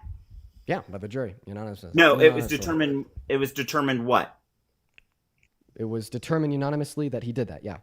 That he was it more likely than not that he. Oh, now you're actually shifting the goalpost. I'll explain to you how. Because No. I'm not shifting the goalpost. We're Jay, utilizing the legal terms. I have a verbal explanation that is very clear insofar as how you're shifting the goalpost. Can I explain? No, not shifting. Just like you wanted to deflect the Abrego Garcia. So if you're not actually Jay, listen to me. Wade, you want to deflect. If you're not actually shifting the goalposts, then my explanation should be incoherent garbage, and I'm about to make myself look terrible. I mean, you're so gonna. So let me make myself look terrible by explaining how you're shifting the goalposts. It's not shifting the goalposts. It's a relevant point. Well, I disagree, and I think I could explain why I disagree. But if I'm wrong and you're right, then I'm going to look crazy. So let me make myself look crazy. You do look crazy. Your rants and okay. I'm going to mute you and I'm going to explain it. So, anyways, you're shifting the goalposts because your original claim was you look crazy. Okay. Just like when you think your guess, it's performative. Boo! The only thing that looks crazy is evaluated by a psychologist. There would be multiple diagnoses with how messed up you are. The cope. I love it. More tears, please. Cope. It's the truth. It's reality. Well, more tears, please. Give me another couple. Come on. I mean, it's very evident that you're self-destructive. I mean, I feel bad for your heart condition or whatever issues you're having with your heart. Do you happen to have a ukulele that you could get out too? Take a long drag from your anxiety, quote unquote, anxiety pen. Do you have any? That has actual impacts on your cardiac health. So do you have a ukulele that you could get out with the tears? It's more fun. Because you're ukulele. Crying right. Yeah, if you were like playing the ukulele while you were crying, it'd be a little entertaining, I guess. Hey, Dean, I didn't find anything, so you were right on that behalf. But I'm gonna go ahead and speak up before I go ahead and leave. Jay, honestly, if you want me to be honest, bro, you're getting cooked worse than I am. You're getting your shit rocked, bro. I would just give up. I got my shit absolutely cooked, but you're getting fucking rocked, bro. Just give up. Caleb, I honestly wouldn't be surprised if you were like a Dean debate plant because he wasn't having any luck getting guests up. I actually don't know Dean. I'm just here just for fucking education wise. I like to be educated, but with this whole rape case, if you want me to be dead honest, bro. So at me as a sexual assault victim myself, I was raped in my past. I'm gonna go ahead and say, bro, he was found liable in court, although that doesn't mean he was criminally accused, or he was accused actually. It doesn't mean he was criminally charged for rape. So the state of New York, he was found liable for it, meaning an entire jury, along with an entire trial, said that he did it. You can't really fight that, brother. Hey, Caleb. New York implemented what was the Shut up for a minute, Jay. Caleb, I'm not going to lie. You, in the debate we had, one of the most insufferable arguments I've heard in a long time. Yeah, I get it. But, because you are now admitting that you get it, I have hope for you. I do. Regardless of how crazy and insufferable your claims were, the fact you could recognize that. Shut up, Jay. Dean in his echo chamber. The fact that you could make that recognition, I have hope for you. Kissed the ring. I have hope for you.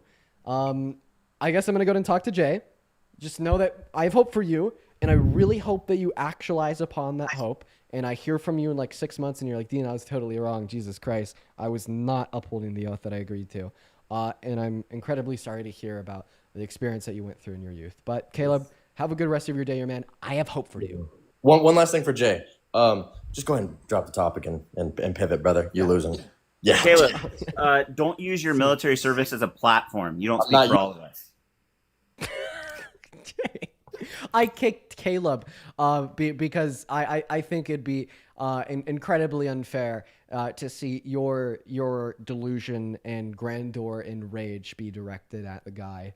Now, Jay, he was right. You are getting cooked.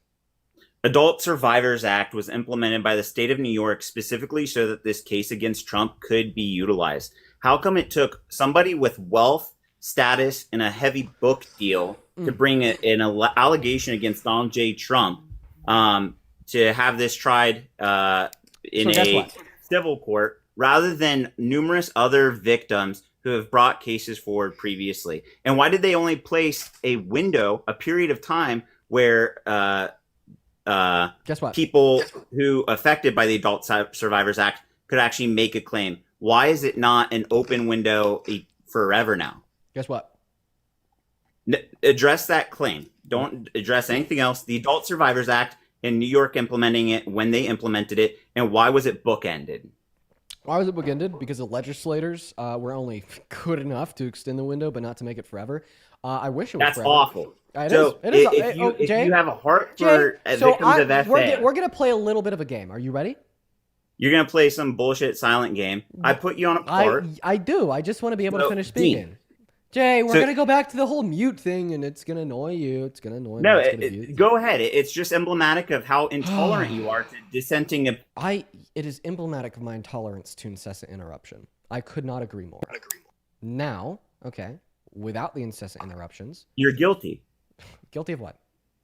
The same. You interrupt. When I tried to introduce the Abrego Garcia point and its relevance, you kept overspeaking, and demanded that it be shot down to where it wouldn't be consistent with my flow. I have an idea. You're Dean. You're an expert debater. How about we stop You're- interrupting one another? So you agree? Yeah, how about we just stop interrupting one another right now, right this moment? You let me speak. I That let would you speak. be that. I think that's a very valuable thing, but I don't think you can, because you're guilty of it, and it's totally part of your tactics. And then as soon as you get somebody to a point where it's like, oh, let me shut them down completely, place them on mute, and now I'm going to go thank the donations. That's why I say what you do is purely performative. And if you were to be evaluated, either it's performative or something is sincerely psychologically wrong. If you can go from such a distressed state about a particular political or social ideological policy or issue, and then go straight to this emocionado performance, it's not real. Okay. And people see right through it. So, well, to respond it's to about as real as that crustache you got going on. Dude, So, to I hope you respond- find a razor. To respond to your last claim, specifically about my performative nature, because I could go from discussing like very distressing topics to thanking individuals for donations. So I have That's developed. insincere. So it's not insincere. It's the grift. So you're still interrupting me, little boy. Go ahead, call me a little boy. That doesn't make you more valid. I'll do more than that. I'll put you on mute. Oh, you unmuted yourself. Why do you keep doing that? Let me speak. Go ahead. Jesus Don't fucking mute. Christ. I'm gonna mute you if you interrupt me. That's exactly what I'm gonna do. So if I was a performative grifter, I probably wouldn't have gone violently kicked out of my brother's house, who I was paying rent to live in, because of my liberal views. Choosing where the choice of where you live when you're a grown adult and being like upset that you would have to pay rent to your brother isn't the flex you think it is. No, I'm not upset I had to pay rent to him. I'm upset that he kicked me out violently before the month in which I'd paid rent for ended. Would you be upset Kicked if you out violently? Did you Yeah. pursue charges against him? No, I didn't. Why not? Why So didn't? you stick up for victims, right? If you had a just cause, a just claim, why would because you it happened to avoid me. it? Because what? Because I, as the individual in which was impacted by the actions, want to pursue other means. Like what? Like what? You're using it. Like Hold on, you're personal using it here resolving on it your with a family platform member? to make an allegation against your brother, who's not here to defend himself. So, what actions are you alleging that you're willing to pursue if you're not willing to pursue legal actions? And how many times have you made the allegation against E. Jean Carroll for being a crazy bitch? And how many of the times when you made that allegation, Did you hear me she's say? been there Did to you hear me defend say herself? anything? Did you hear me say anything about E. Jean Carroll? Yeah, you've gone on this whole tangent about how it's not true, about how the court's findings were incorrect, about Don't how it was mute. all a big Practice lie, restraint. and you and all the other individuals on the right have Practice turned her restraint. Don't into a mute. monolith of the left and have completely disputed her character, causing her to lose her job, causing her to have a damaged reputation. I don't think you care. Now, She did let's- not have a let's- damaged reputation. She had a book deal that was being heavily pushed amongst. She got most fired of from the her job. Of mainstream course media. she had. She got fired from her job. Of course she had a damaged reputation. A damaged reputation that made her book prior to there being any court cases already moving towards being a bestseller. The book came out before the allegation was even made. Exactly. Oh, Exactly. actually, the book was the foundation of the defamation case because she called Donald Trump a Exactly. rapist in his book. Donald Trump then started defaming her, coming after her, calling her the names in which I just So she referenced. can No, make an allegation Jay, in her you're doing the interrupting thing again, bud. I'm gonna go ahead and give you 5 strikes. I'm feeling really kind tonight. You have 5 strikes. Everybody in the chat, look at the baby whine. While the baby's whining, I'm gonna want to thank Nina here for the $5 over on YouTube Super Chat. Thank Ty for the $2 over on YouTube Super Chat. Thank you guys both so very much. I really appreciate it. Baby's still whining. I'd also like to thank, let's see here, Bo for the $15 over on YouTube Super Chat. Thank you so much for the love, Bo. Everybody, please show some love to Bo down below in that chat. And Heather, thank you for the $20 over on Venmo. Everybody, please show some love to Heather down below. 200 Heather W's saying congrats for cooking Caleb. He choked. So real. Vanessa, thank you so much for the $10 over on Venmo for my performative work. Yo, let's fucking go. As well as Dan, thank you for the $15 on Venmo. Saying I wish you the best in your endeavors. It's so important to add through the processes of these people. It's not much, but hopefully it all adds up. Thank you for the love, Dan. Everybody, please show some love to Dan for the 15. I really appreciate that. Okay, he calmed down. So anyways. So she's allowed to make allegations in her book. book, but he's not allowed to deny those allegations publicly? No, he's allowed to deny them as long as it's true that they were false. And that's why E. Jean Carroll then took him to court. He had his day in court. He had his due process. And the court determined that he denied them in bad faith because they did occur. And there were witnesses to this event. Oh, now we want to shift the goalposts even further. I want to go back to what you had said 10 times before. Because every single time I say something, you shift the goalposts further and further and further and further. I actually want to go back to your very first shift of the goalposts. So here's the deal. Earlier you told me that it was SA, it wasn't grape. So when I call it grape, I'm defaming him. Okay?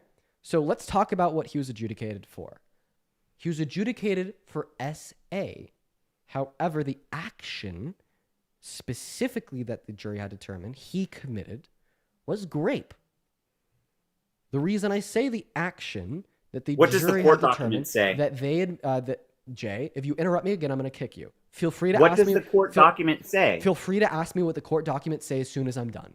That's all. Tell your audience. I will happily answer your question once I'm done speaking. That's all. Does it mention the word rape? Jay, if you interrupt me again, I'm going to kick you. Ask me what I want you to do it. I want you to ask me what the court documents say when I'm done. As soon as I'm done speaking, ask me what the court documents say. As soon as I'm done speaking, take the mic and ask me what the court documents say, but not until I'm done speaking. Does it say rape? Jay, one more time and I'm going to kick you. Go for it. Have some self-control. Go for it. You want me to kick you. You're scared of me. It's just evident of your intolerance. You want me to kick you because you're scared of me. Dean, go for it. Anyways, Donald Trump was adjudicated for SA, not grape. The reason he was adjudicated for SA, not grape, was because inside of the state of New York at the time, they defined grape as the penetration of the female member with a male member. The court had determined that he penetrated her female member with his fingers. Of course, that is something that we both colloquially understand to be grape, but the court didn't at the time. However, the judge ruled that E. Jean Carroll's claims that she had been raped by him were substantially true, and we agree with that. Not to mention that ruling reflects the new definition of grape in the state, alongside our definitions of grape, alongside the definition of grape in 35 other states. On top of that, the law doesn't tell us what grape is. We tell the law what grape is. Because if the law tells us what grape is, all of a sudden, guess what? There was not a single enslaved individual in America that got raped. The law never defined forceful, non-consensual intercourse with an enslaved individual as grape.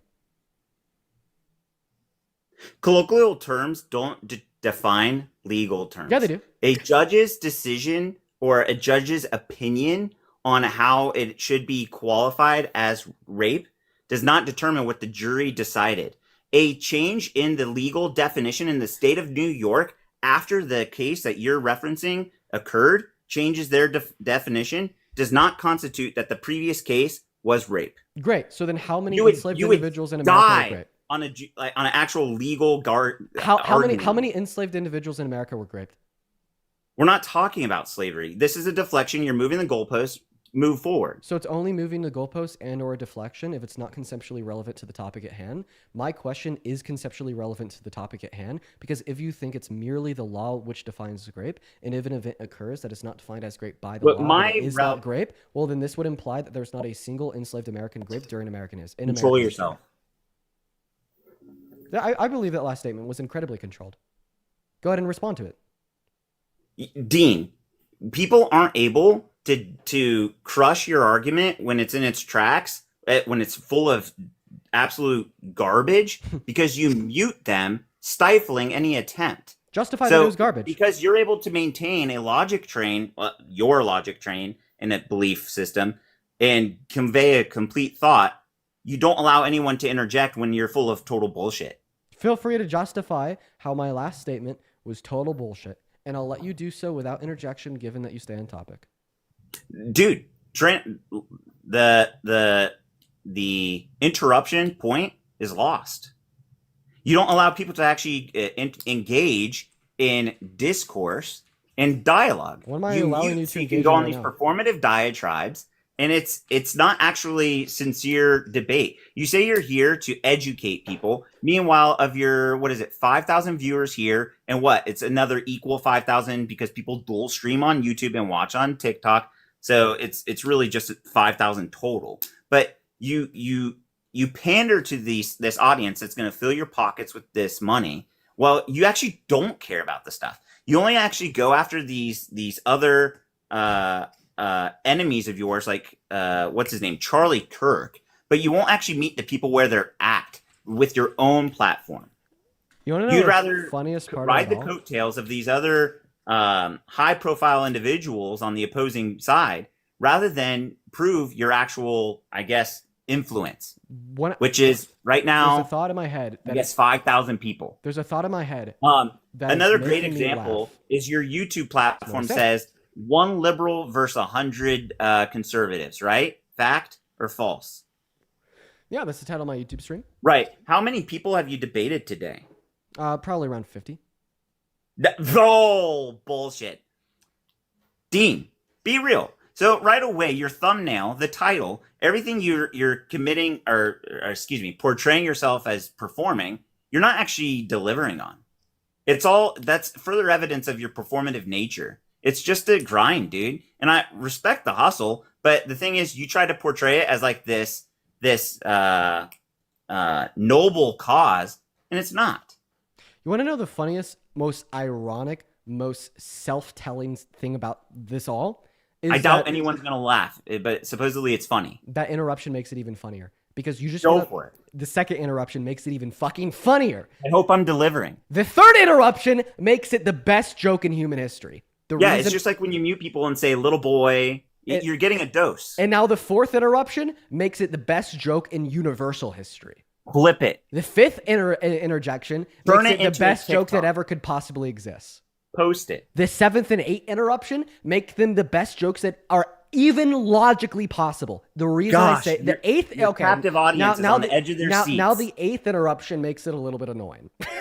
But anyways, the ironic the ninth interruption is just getting me closer to muting you. Anyways, It looks like it. The 10th interruption is getting me even closer. Good. The 20-year-old could keep count. And now it's muted. So the reason why this is so ironic was because his entire tangent spiel crash out was telling me that I don't let other people talk and I interrupt them and they don't have the right to speak and say what they want when they're on the platform. Meanwhile, he was speaking and had the right to do so without interruption when he was saying that. What do they call that? An oxymoron? That's what they call that, right? It's like when there's like he's saying he can't do something, but in order to say he can't do it, he was actively doing it. He was preaching for 5 minutes about how he can't speak in this space and how I interrupt him. Meanwhile, when he was doing so, he was preaching uninterrupted. And then the moment he finishes, guess what? I get 10 interruptions in less than 30 seconds. Jay, I'm not a licensed therapist, but if I was, I would tell you this is projection. I'm also not somebody interpersonally close to you in your own life, but I know they've called you a gaslighter. So, Jay, I understand that I'm significantly younger than you. Okay? And I get it. If I was in your shoes, if I was like 45 years old, 45 going on 80, see that hairline, I would be so mad if there was somebody a quarter of my age that was infinitely more intelligent than I am. I would be pissed. Okay? All right? But it gets annoying when you voice that frustration, when you vocalize the anger by portraying it through these cocky projections that at the end of the day only speak of yourself. And now a lot of people will see me saying this to Mr. J down here and say, oh, Dean has an ego. He's so egotistical. Dude, I'm calling somebody with an IQ lower than that of my family dog less intelligent than I am. That's not an egotistical statement. I'm merely observing facts. But I do think it's also cute, the fact that I was able to give you possibly the best argument that could ever exist to refute what you're saying about the law telling us what grape is, not us telling the law what grape is, by referencing the fact that if that sentiment was true, according to your worldview, there's not a single enslaved individual graped in American history, because during that time, the law did not define what happened to them as grape. Okay? That statement alone completely refutes, completely disproves, and finishes the shit that's spewing out of your mouth hole. Sorry, not asshole. Dean, mouth hole. literally everything you just said is your And brain. your response to this is to go on the tangent about how I'm performative, how I'm a gaslighter, how I'm a grifter, but not to the substance of the conversation, because you can't. You got a dog walk, bro. Just give it up. Admit it. But you won't.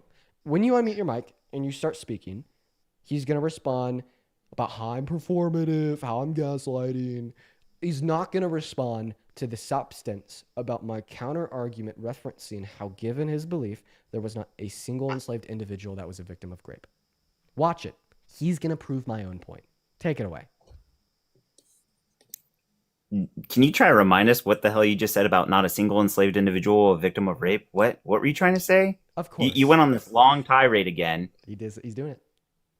Dean, you're getting a dose of your own brand, dude. He's doing it. And the viewers who can't recognize your own given testimony about your experience in getting kicked out. Boom. I win. You lose. Dean, it's just telling all on its own. And you can live in this 5.4 thousand person echo chamber. I win. You that's lose. going to validate all of I your victim win. rape. I win again. I win Yeah, again. you You're doing win. exactly what I said you would. Respond to the point about how, given your view that the law defines what grape is, okay, not us, that there was not a single enslaved individual graped in American history, since the law at the time did not define non-consensual intercourse with enslaved individuals as grape. I win. Good. You can regurgitate some sort of point about enslaved individuals and rape in rapid fashion that no one can actually interpret what you're trying to say unless they've heard you regurgitate it. Cut off, and I will now explain it slowly. Your belief is that the law tells us what rape is or is not. If the law has not determined that an action is rape, then it's not rape. My counter argument to this position Stop muting. is that if we were to accept that it's simply the law that defines what grape is and is not, during American slavery, there was not a single enslaved individual that was a victim of grape, since the law never defined a single enslaved individual as a victim of grape. Boom. Now that was easy to understand. I made it clear that time. No one right now, except for you, on a random note, is discussing the law back during the times of slavery, which was an atrocity. It should never happen. We should do everything we can to prevent it from occurring, or the likes of where it occurs in our world today. We're reasonably capable of doing so. But back to the point about the definition of rape, you're trying to make this comparison that, oh, it is legal defined, meeting that criteria. That definition didn't take place till when? Till after. Thank you. No, Simple thank point. you, because we retroactively used new definitions in reference to old crimes. How many enslaved we do individuals were not. raped? Okay, then answer No, a we very do not. then answer a very simple question. How many enslaved individuals were raped? Dean, how many Answer the have question. been? Answer the How many question. are we? Allow me to respond. I just said Dean, and you're saying answer the question. Do it. Yap, shut. My name is So- not a response to the question. Dean, you don't like hearing your own voice? Wow, or your own name? I'm surprised. No, I love So- hearing it, just not from you. You. Back to the point. the changing of a definition. So let's hear the response. How many enslaved individuals were raped in American history? You scared to answer, bro? I don't know the figure. Do you? Does anybody? Let me ask you a better question. Was it 0 or above 0? It was above 0. Everyone realizes that. Wait, really? Are we pursuing? Are we Really? pursuing charges? Are we pursuing Really? charges? Wait. Dean, I are we? would Wait, love- no. can I'm you- going to answer your question. Are we pursuing? Name one plantation owner Are we- that was ever criminally convicted of rape. Are we pursuing similar. charges against those two that we recognize are alleged to have committed rape against enslaved individuals? No. Exactly. So yes, we can say, oh, this occurred at that time, but why aren't we stating names? Select a name of somebody who's committed rape. So I just want to clarify that you now do indeed concede that the law does not tell us what grape is or is not. Got it. What? Yeah, the law. No, there is a lawful definition that has since been New York State has redefined post this case. During American slavery, did that law apply to enslaved individuals? I'm not familiar with the law during American slavery. Take a guess. Black individuals were defined as property. The answer is no.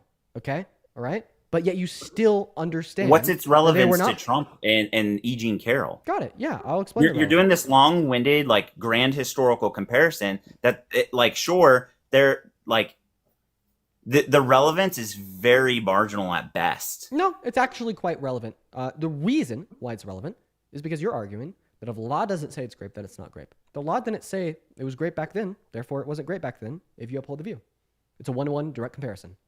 Were there ever charges or allegations against the rapists? Even I was asking earlier if we're pursuing them now. Let me rephrase or let me readdress it. Were we pursuing those charges then? No, because the charges didn't exist. Exactly. It wasn't illegal. So its relevance. It doesn't equate to a current court case that is being pursued, was tried, and there was a verdict. They couldn't pursue charges because it wasn't defined as grape. That's my point. And that's awful, right? Okay, so you're saying that it's awful. So it's not relevant wait, though because wait. You're saying that it's awful that it wasn't defined as grape because it was grape. That's exactly what I'd say about E. Jean Carroll in her civil litigation brought against Trump. It's awful that what the jury determined he did to her wasn't defined as grape because it was grape. I mean, cases tried post that sure could be defined as such. That one not so much. Sorry. Okay, so you have to retry it. So then Wait, there hasn't been because there hasn't been any cases tried against individuals that raped enslaved individuals in American history. It wasn't grape. Why don't they retry it? Why don't they retry it? Because I already met the verdict. They didn't get it. Jay, I don't think you can. They did. Wait, why not? They can hold on. Hold on, Parker. There hold has on. been an appeal. The ACA allowed them to try. I want to clarify this. The ACA allowed them to try this case to begin with. The ACA is what opened because the of door double for this jeopardy. treat. It's because of double jeopardy. Why does New York care about that? They've been going after Trump after everything Because else. because double jeopardy is constitutional law. But wait, you don't think that they should? Oh, I do think that they should. They can. Okay, so you're in favor of that, and laws get changed, but right? the thing is that double jeopardy is the Constitution. What if you could get a liberal SCOTUS that would vote in favor? Do you think that they should do it? Oh yeah, sure. Do you think that'll happen? No. Okay, so welcome back to reality. You asked the question, why haven't they physically done this? Because it would be hard to do. That's a response. And what's the relevance? And the reality was he wasn't tried and convicted of rape. Okay, once again, he's found civilly liable of sexual abuse. And once again, I've already refuted that, but you're literally too dense. Jay, I got a question. How many loved ones are there in your immediate life every day? 0? So just like you don't portray your your girlfriend or Marge, I'm not. Tyson, thank you for the $5 over on YouTube Super Chat, as well as Heather. Thank you so much for the $20 over on Venmo for absolutely frying Jay. Let's get 200 other W's down below in that chat, as well as Vanessa with the $10 over on Venmo. Thank you so much. Everybody, please show some love to Heather and Vanessa. And then also Melissa with a $50 over on PayPal. Let's get 500 Melissa W's and 400 Isaac W's for the $40 on PayPal. Let's get so many Melissa and Isaac W's. Guys, thank you so much for the love, Isaac and Melissa. You guys are so incredibly kind. As well as Lisa with the $10. Huge shout out to Melissa, huge shout out to Lisa, and huge shout out to Isaac. Guys, thank you so much for the love. And Mr. Barker, welcome into the stream. I've been meaning to create a segue to welcome you into the space. It has been a while since you've been able to join us here today. Welcome back. We're all happy to have you here. I want to give you the mic because it has been quite a while since you have had a debate. Isn't that right? Yeah, I actually genuinely didn't debate anyone during the time. So only conversations I've had are with family members and stuff. So and friends and stuff. So yeah, I would love to, Jay. I have a It's question. an honor for to you. have you back, Parker, and sorry for your loss. My condolences to you and your family. I couldn't just lost my grandfather last year. Thank you so much. I really appreciate that. I really appreciate that. Yeah, for like policy, like let's bring this back to economics. Could you give me like a single economics policy that you like of Donald Trump's? Economic policy. So I do believe that there is a correlation between illegal immigration and its impact on our government and the fiscal responsibility of the government. And so I think that a strong enforcement of our border security is in fact also economic security and a positive for our economy. Okay. Could you give me any evidence indicating that it's positive for the economy? So less individuals that are dependent on our social welfare systems and their programs and the social welfare infrastructure is going to reduce the toll on the government. And so, yeah. Immigrants who are coming to the country have a higher labor force participation rate, meaning that they're going to be putting more into the system than taking from it because they work at a higher rate. Correct. What do you mean? Millennials and Gen Z, there are many unemployed people who are technically unemployed but aren't, per the definition, actually seeking work. That's because many employers. Wait. That doesn't make any sense. They wouldn't be unemployed then, because Correct, the unemployment not per the statistic within definition. it. Yes, the unemployment statistic within it takes into account that say Seeking if people aren't like wanting to work or looking for if listen if they're not looking for a job, they're not categorized within the unemployment statistics. Correct, per the definition. So they are unemployed, but if these same individuals, they're not actually seeking. I understand it's contradictory, and I think you do. Can you try not to be like, this guy's an idiot? But you can get what I'm saying. Is there are many American individuals, specifically males between the ages of 24 and like 40, who have become disenfranchised in the workplace in preference for cheaper labor force, i.e. Immigrants, not just immigrants, more specifically illegal immigrants. Okay, well then here's my question then. When you say cheaper labor, again, could you provide any evidence, right, that overall, if you increase the population size, that it's going to decrease wages? Federally speaking, it's very hard to get accurate statistics on the exact number of illegal immigrants in the current workforce. Sorry, let me stop So you it's there. hard to get hard statistics on that. When you're talking about the economic impact, why is it only the case that it has this impact when they're in the country undocumented? Are you saying that if we were to make them legal immigrants, that it wouldn't have the same economic impact? So if they were legal immigrants, there'd be greater opportunities to work traditional jobs and pursue traditional education and other, avenues without as many obstacles as, say, someone who's an illegal immigrant. So they would be an even greater contributor if they were. Let me clarify my question. You say undocumented immigrants have a negative economic impact, but legal immigrants have a positive economic impact, correct? That's correct. Okay, so then why not just make them legal? Because they've entered the country. So why don't we just let? Oh, this is great. Why don't we just let rapists out onto the streets? Well, you voted for one, so like I don't. Sure, if you want to sure. talk about why should we not let them out? You probably shouldn't cringe have your voted face for up. one. Wait. I'm pouring into your point. What here. about letting violent individuals who try to beat up cops and drove stun guns into their necks? Let them free on the street. What about, I'm pouring into your ridiculous arguments here. So was it ridiculous when Donald Trump pardoned DJ Rodriguez?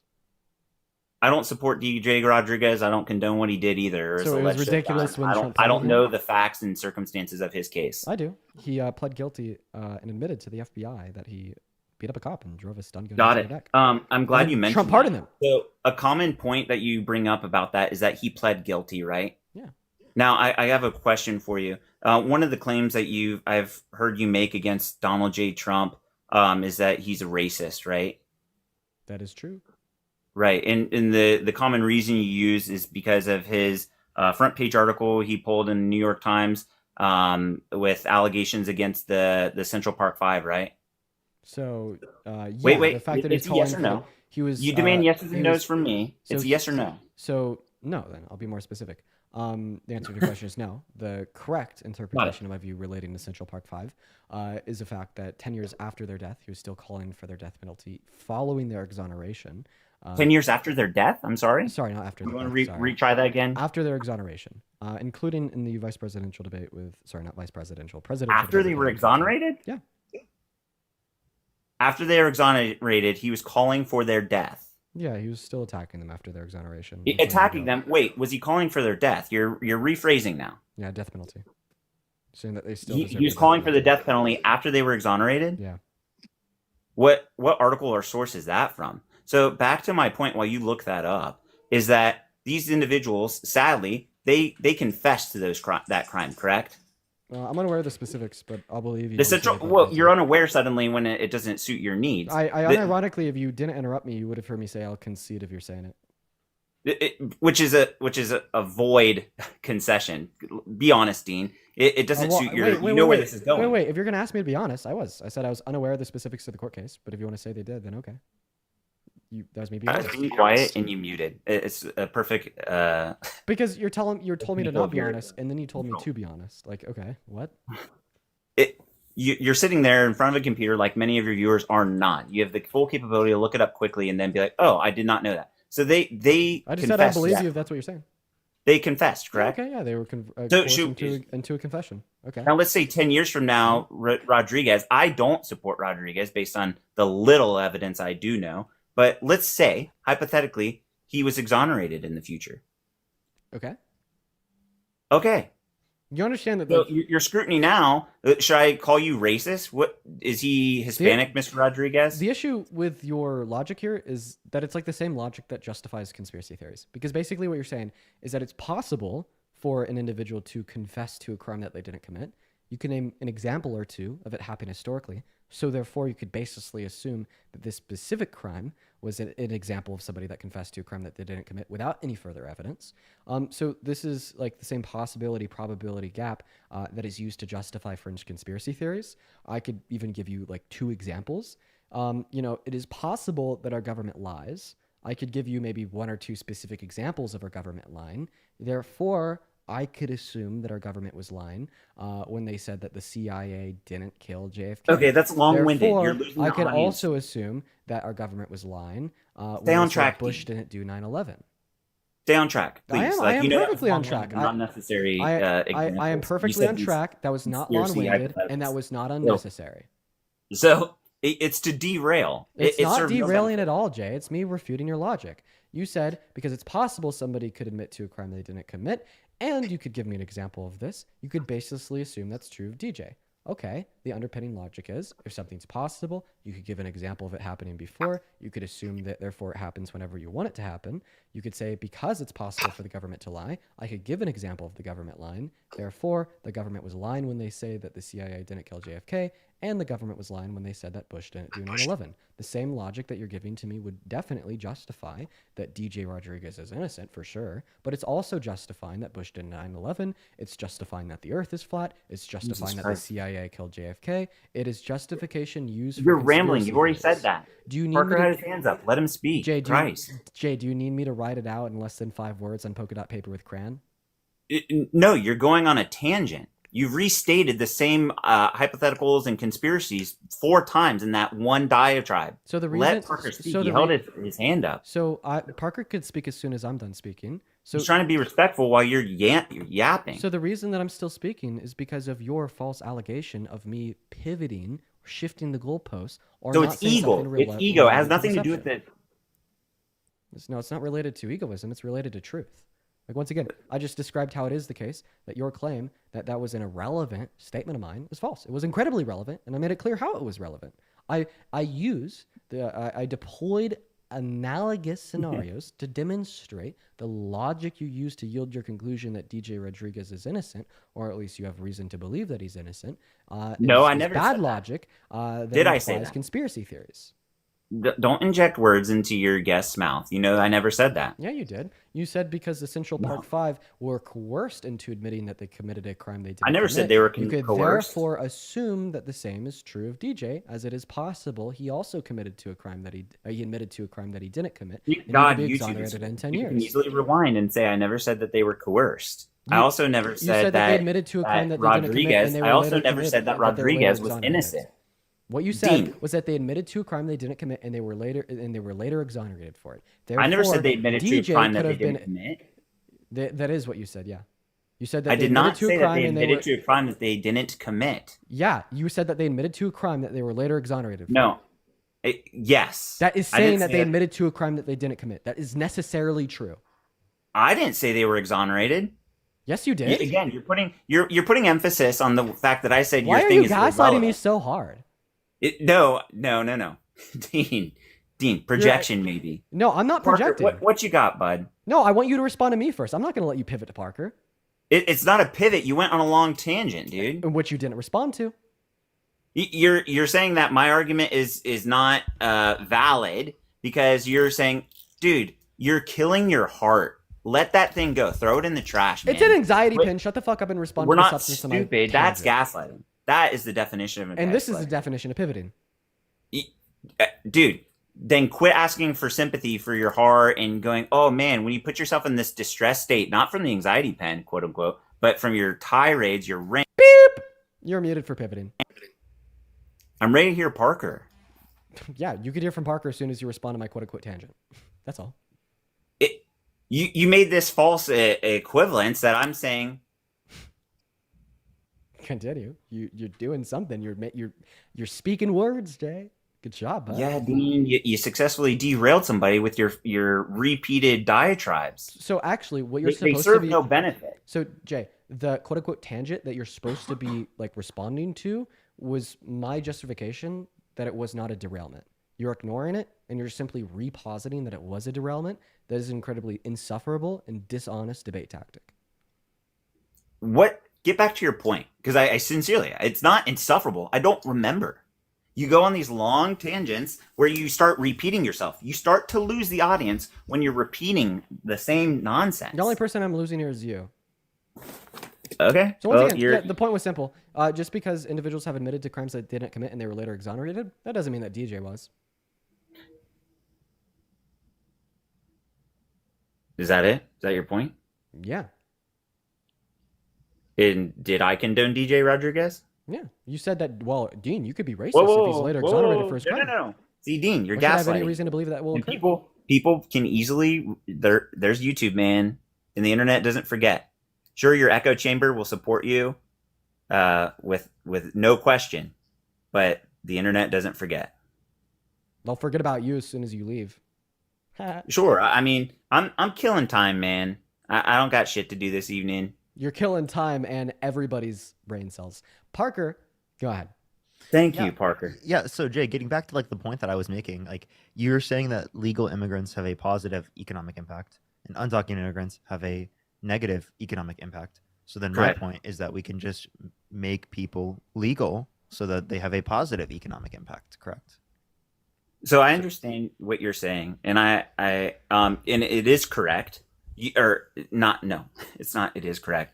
I understand you're saying, okay, then the solution to said problem is to just make all illegal immigrants legal. Am I understanding that correctly?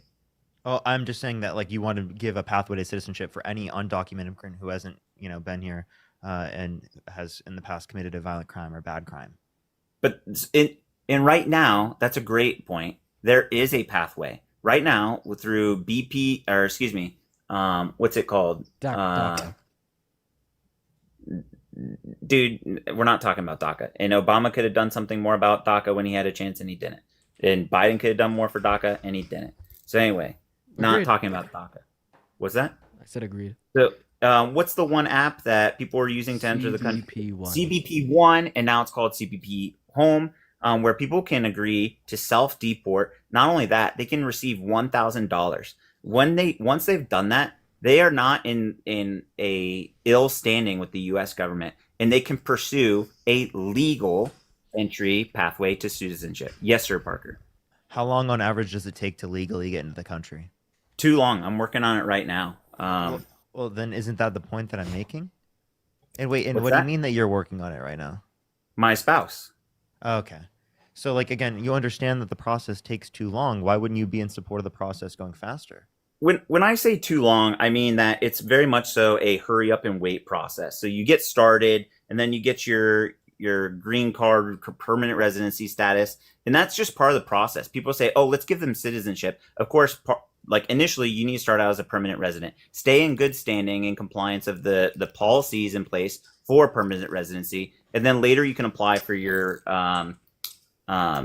what's it called? Excuse me, your citizenship. And then be what's it called, naturalized. I have a question.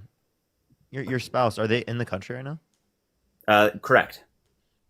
Are they currently legally here? Correct. Yeah, Yes. Yeah. It would Yeah. So then here be my question, right? If someone has a partner, right, and they're in the country undocumented, right, and they've been here since they were 2 years old, right, should they be deported? There's a solution to that.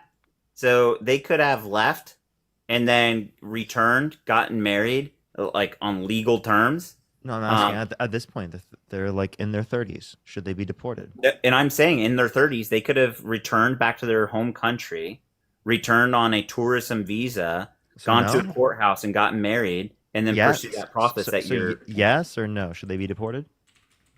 If they go about it the way that I'm saying, there's no reason they could be deported if they're not discovered to have illegally entered. That's No, I'm just asking you. Given that they were discovered to have been in the country undocumented, then yes. Sadly, they should be deported. I can understand the human element to this whole situation that's going on. Sadly, yes, they would need to be deported. So they're married, and you're saying that that person should be deported, even though they qualify for the same set of conditions, right, for marriage, right? But they didn't enter the country lawfully. Okay, well, they didn't even intentionally do that. I gave you an example where they unintentionally, right, Of were a in the country, 2-year-old. and that's because they were 2 years old. Correct. And although that's not a uncommon circumstance, it is a rare circumstance. And so, we could pick those isolated situations and use them as a Well, Jay, what I'm telling the you overall is cause, but it doesn't mean it's a valid argument. the example that I'm giving you is that they meet the same set of criteria in which you think people should be able to legally be allowed into the country as it's applicable to the circumstances in your personal life, right? But when it comes to these circumstances, you think they should be deported even though they met that set of criteria. So it's seemingly they're restricting people No, the coming into the criteria is country different. not based upon that set of criteria. My understanding of your scenario here, which does take place in real life, it's not this extreme hypothetical, but my understanding is that the person illegally entered when they were 2 years old, of course, with like family members, or they were trafficked, or whatever the case may be. And sadly, with today's climate and the way that things were the last 5 years, even during the Trump administration, many were trafficked. Anyway, moving forward, Wait, did you just try to argue that the Victims of human trafficking should be deported? Yeah, he did just argue that. Or did No, that's not- Did it also no. come up? I was like half listening. You're not going to try and That, villainize the argument. here. You gotta stop villainizing each children other. being deported was rare, therefore it's not like a big concern. What? Is that? I think you're reading your comments and you're latching onto that rather than actually listening to what I'm saying. I'm asking Because you I for- I'm saw asking that you- same sort of rhetoric. I'm asking No, you I for did cla- not. I'm asking you for clarification. I said what I said. They're saying that it's not rare. Okay, You're saying latching that onto it's your not like a comment massive section, Lee. concern. You gotta pay attention. Jay, I'm about to kick you. The reason I'm about to kick you was because the first thing that came out of my mouth is that I was half listening, and a question followed in suit to ask you for clarification, not an accusation. So it's not a disingenuous if you're statement. not listening when It someone's was a speaking. question. You made that same claim earlier. How is asking for clarification when I'm half listening when you're talking to Parker disingenuous at all? You don't, Dean, because it's not disingenuous. Thank you for You're admitting it. confessing that you're half listening, aka not paying attention. Yeah, I'm not paying super close attention. You're reading your comments. Reading the comments, looking at the YouTube stream, doing other things while you debate Parker. Yeah, focus, man. So back no, to the point. I mean, You're asking about I think I do what I 2-year-olds. want. I think a mental break for like fucking 5 minutes after dealing with you for like an hour and a half is like very fair. Parker, so you're asking about this 2-year-old That's what I scenario. thought. That's good boy. Go back to talking to Parker. That's what we were talking about. The grown-ups were speaking. So the 2-year-old,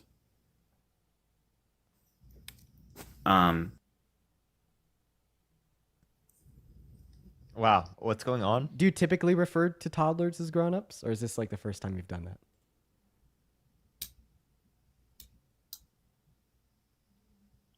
is that like a hypothetical? I don't know what you're asking.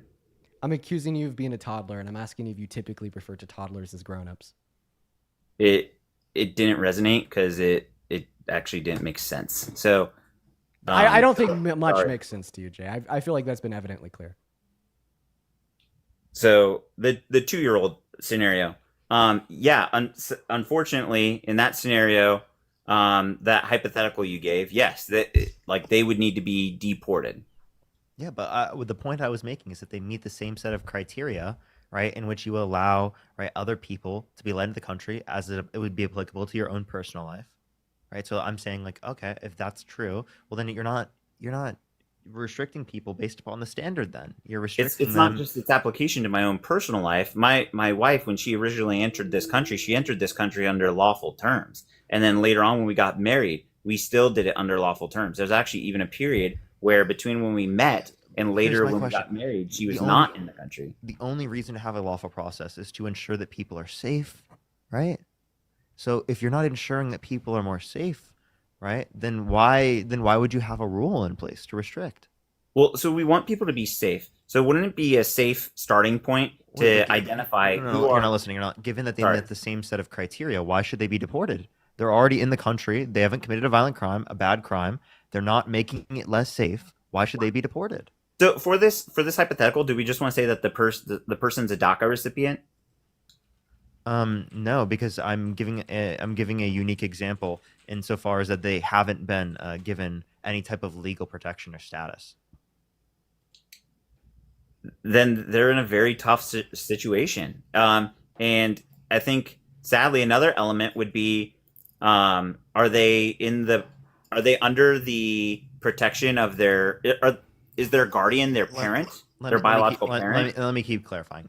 What's the point of restricting someone? Is it to keep it safer, or like is there another reason that you have? Because if it's to keep it safer, well, you're not making the country safer by deporting this person. Does it make sense? This particular person, which is a very isolated circumstance, yeah, we can agree we are not protecting the country, but that's a very isolated circumstance. No, it's not. It's not an isolated circumstance, right? Plenty of people in this country who are undocumented immigrants. Listen. I'm talking most people. I assume most people who are in the country undocumented are good people. I think they're good people. Is that an insane position? Do you agree with that position? That most people are good. This isn't a concession. I agree with that sentiment. There's also an underlying theme here, or an issue here, where they can be good people while still having entered the country illegally, which is unlawful. It is a crime. It doesn't adhere to our nation as a country of laws. When we place such a high precedence in importance, I'm sorry, but like when you care so much about following every single rule, what you're going to realize is that you lose the plot of why we have rules in the first place. And when you were talking about this circumstance of actually applying the rules, you never applied that to the fucking position of presidency. You never said that like someone who's committed crime shouldn't be allowed to be president. You voted for a convicted criminal held civilly liable of sexually abusing a woman that bragged about walking in the changing rooms of girls missing you say because he quote unquote owns the place to inspect them without their consent. That's what you voted for. You voted for a guy that released violent criminals into the country, who beat police officers, admitted to it. Oh, and you want to know the first thing that he debated me on when he popped up here? What? Was justifying that it was totally fine for the Trump administration to illegally deport Abrigo Garcia. Jesus. That was the first thing we talked about. That's gaslighting, Dean, and you know it. Wait, do you have that position? That I did not say. Go ahead, restate what you just said, Dean. Do you think that he should be deported illegally? Abrigo Garcia. Without due process? No, wait. So at the time when Abrigo Garcia was deported, it was not determined to be unlawful. And then hold on, practice restraint, Dean. So what the fuck? What did I do? Breathe? What the fuck? What? Hold it together, Dean. So So, at the time, there's nothing stopping it until they told them, hey, this plane needs to turn around or whatever. It was in international waters, and you know what? They're still sorting it out, right? That's still being handled as we speak. How? Jesus. Can you imagine? Can you imagine? Like literally, like this is like, how can they not communicate with another?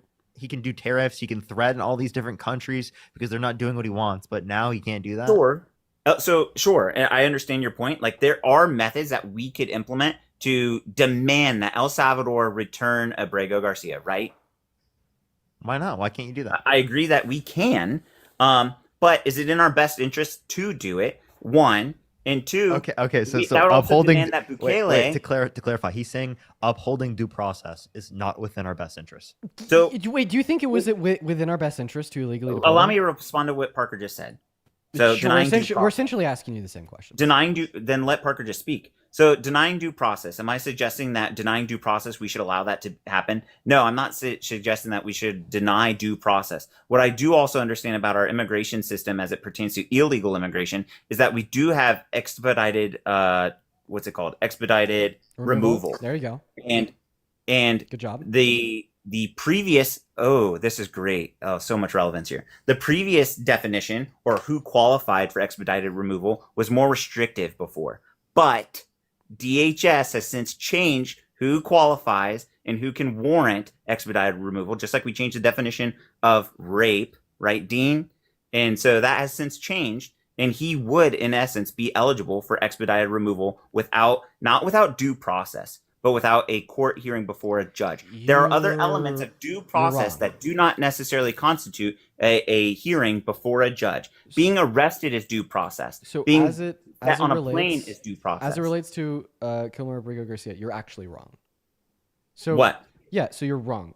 In 2020, the SCOTUS ruled, it was Homeland Security versus Thom Thurston or some shit, that expedited removal does not violate due process. They have limited due process, and it is thereby constitutional. Now, if this Isn't that what I just applied said? to the Trump administration's deportation of Abrego Garcia as removal to El Salvador, they would have ruled his deportation as legal and constitutional. Also, for the people saying in the chat that I'm wrong, go on Google, type in SCOTUS 2020 Homeland Security v. Thom, okay, and you will find the ruling. You could read it yourself. Now, if this was the case, that his deportation fell under that limited scope of due process, observed under expedited removal, they would have not legislated his removal to be unconstitutional. They wouldn't have legislated his removal to violate a withholding order, to violate due process. So no, he was not, deported under expedited removal. What was violated at via least in the expedited eyes removal? of SCOTUS. Well, you're saying that, so you're implying that some sort of violation occurred. What was the violation? Violation of a current withholding order as well as due process. And when did the withholding order take place? I don't know. That's convenient. How is it convenient? Go ahead and look it up then. What's the relevance? When did it take place? Did it take place after he was put on the plane, or after he was, or was it before? Likely before. That's speculative. Come on, you got a computer. You're not like the rest of us. You're the. It looks like it was from 2019. 2019. And what was the withholding order related to? How was he in custody or on somebody's radar at that time? I think it was because of like a threat of violence in El Salvador. I could be wrong, but I fail to see its relevance because like my argument was that he was not deported under expedited removal. That was a lie. A threat of violence under El Salvador. But now, currently, the threat of violence we understand is substantially reduced in El Salvador. In fact, El Salvador is one of the safest countries in Latin and South America. Okay, so you're arguing that the SCOTUS's 9-0 ruling was wrong, right? That's your position. I'm not. No, I never said that. Yeah, that's what you're arguing. No, that's not what you're saying. No, that's what you're arguing. Don't put words in people's mouths, Dean. Come I'm on, not be putting better. words in your mouth. You're saying that there's no justification for current withholding order to be honored. Therefore, when the Supreme Court said there was, thereby making his deportation illegal, that they did so wrongly. Never stated that. Again, YouTube. It's the internet. Internet doesn't lie. You're trying to dictate the dialogue here. So and was you're the putting Supreme words in Court my mouth. right or wrong when they ruled him being deported as being illegal? The Supreme Court made a decision. That's the So, law so of the was land. there was there a decision? Was it right was or it wrong? the correct decision? Was it a wrong the correct decision? decision to make? That doesn't. I'm not the Supreme Court. I'm asking I'm you not for a your lawyer. thoughts on what they said about the Supreme Court. So I you think just don't that know? we need to. I think just like I think we need to obey the Supreme Court. Okay, so then you would say that they should not have deported Kilmar Abrego Garcia. That was a very bad thing. They fucked up. They shouldn't have done it. We can speak hypothetically. We can speak in the past all day I don't long. know why. I don't know why he responds like that. That's just like so dishonest. Yeah, It's not dishonest. Could you give us some more dishonesty, Jay, please? His deportation. 1 second, Duncan. Thank you for the $30 over on YouTube Super Dude, Chat. that's I an really interruption appreciate to you for the love. Hell derail yeah, the it is. conversation. Remember when you interrupted me 10 times in 5 seconds? I don't care. But now you're seeing Duncan, it. thank you so much for the $30 over on YouTube. I do really appreciate you so much for the love, sir. That ship has sailed. I offered you mutual respect and for us to both stop interrupting one another. That's let gaslighting. you speak for 5 minutes, then you responded by interrupting me 10 times in 5 seconds. Nobody gives a shit. Nobody, not even your mother. Thank you for the love, Duncan. Let's get at least 300 Duncan W's down below in that chat. Thank you so much. As well as Amanda, thank you for the $50. I did see that went through a while ago. I just wanted to make sure to show you some love. Let's see 500 Amanda W's. As well as Carrie, thank you for the $20. Thank you so much for the love, Carrie. And Tanya with a 5. Show some love to Tanya. Show some love to Carrie. Show some love to Duncan. And show some love to Amanda. I really appreciate you guys so much for the love. So, Abrego Garcia's deportation, under what the administration at that time understood was within their rights to do or exercise, I don't disagree with it. Now, the Supreme Court ruling, or excuse me, opinion, that they released and directed the Trump administration to facilitate his return, I don't disagree with that either. But I also understand El Salvador, as a sovereign nation, now has him in their custody, and I kicked him. I couldn't take him anymore. Parker, how are you doing? I'm doing all right. I'm doing all right. Doing all right. Good there. Great. I'm coming back with a different approach with the debates. I think I'm gonna be like more patient with people Good and luck. let them speak more. We'll see how long that lasts. Good luck, Parker. Yeah, Good I you know, luck. the thing is, I always try to go in with that, and then like I talk to people for like a few days, and then like I stop doing it. Listen, I think I know why.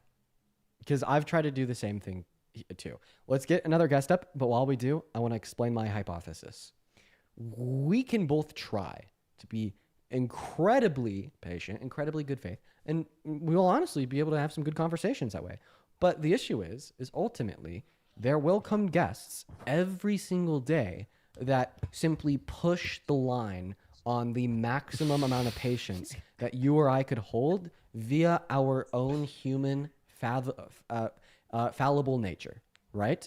Feel free, bro. And the issue here is that we could recognize that, but it's really hard to kind of shift that attitude on a dime and go from a guest that is incredibly rude, incredibly disruptive, and pushes us past our line to then switching on a dime to the next guest and being like, now I'm going to go right back to the same patient, considerate, respectful attitude. It's just like, it really kind of tests like the human limits of emotional regulation and control. Anyways, what's up, Ari? Are you MAGA? I wouldn't describe myself as MAGA, but I'd like to argue your claim if possible. Yeah. Do you support the current administration? Yeah, I would support the current administration overall, not every policy, but Why is that? overall. Oh, okay, yeah. So I would run the immigration policy if I could do like a simple argument. I'd also like to preface that I definitely do not have the same empirics. Like I know you and Parker are probably far more knowledgeable on the empirics, but I'd like to give my argument anyway.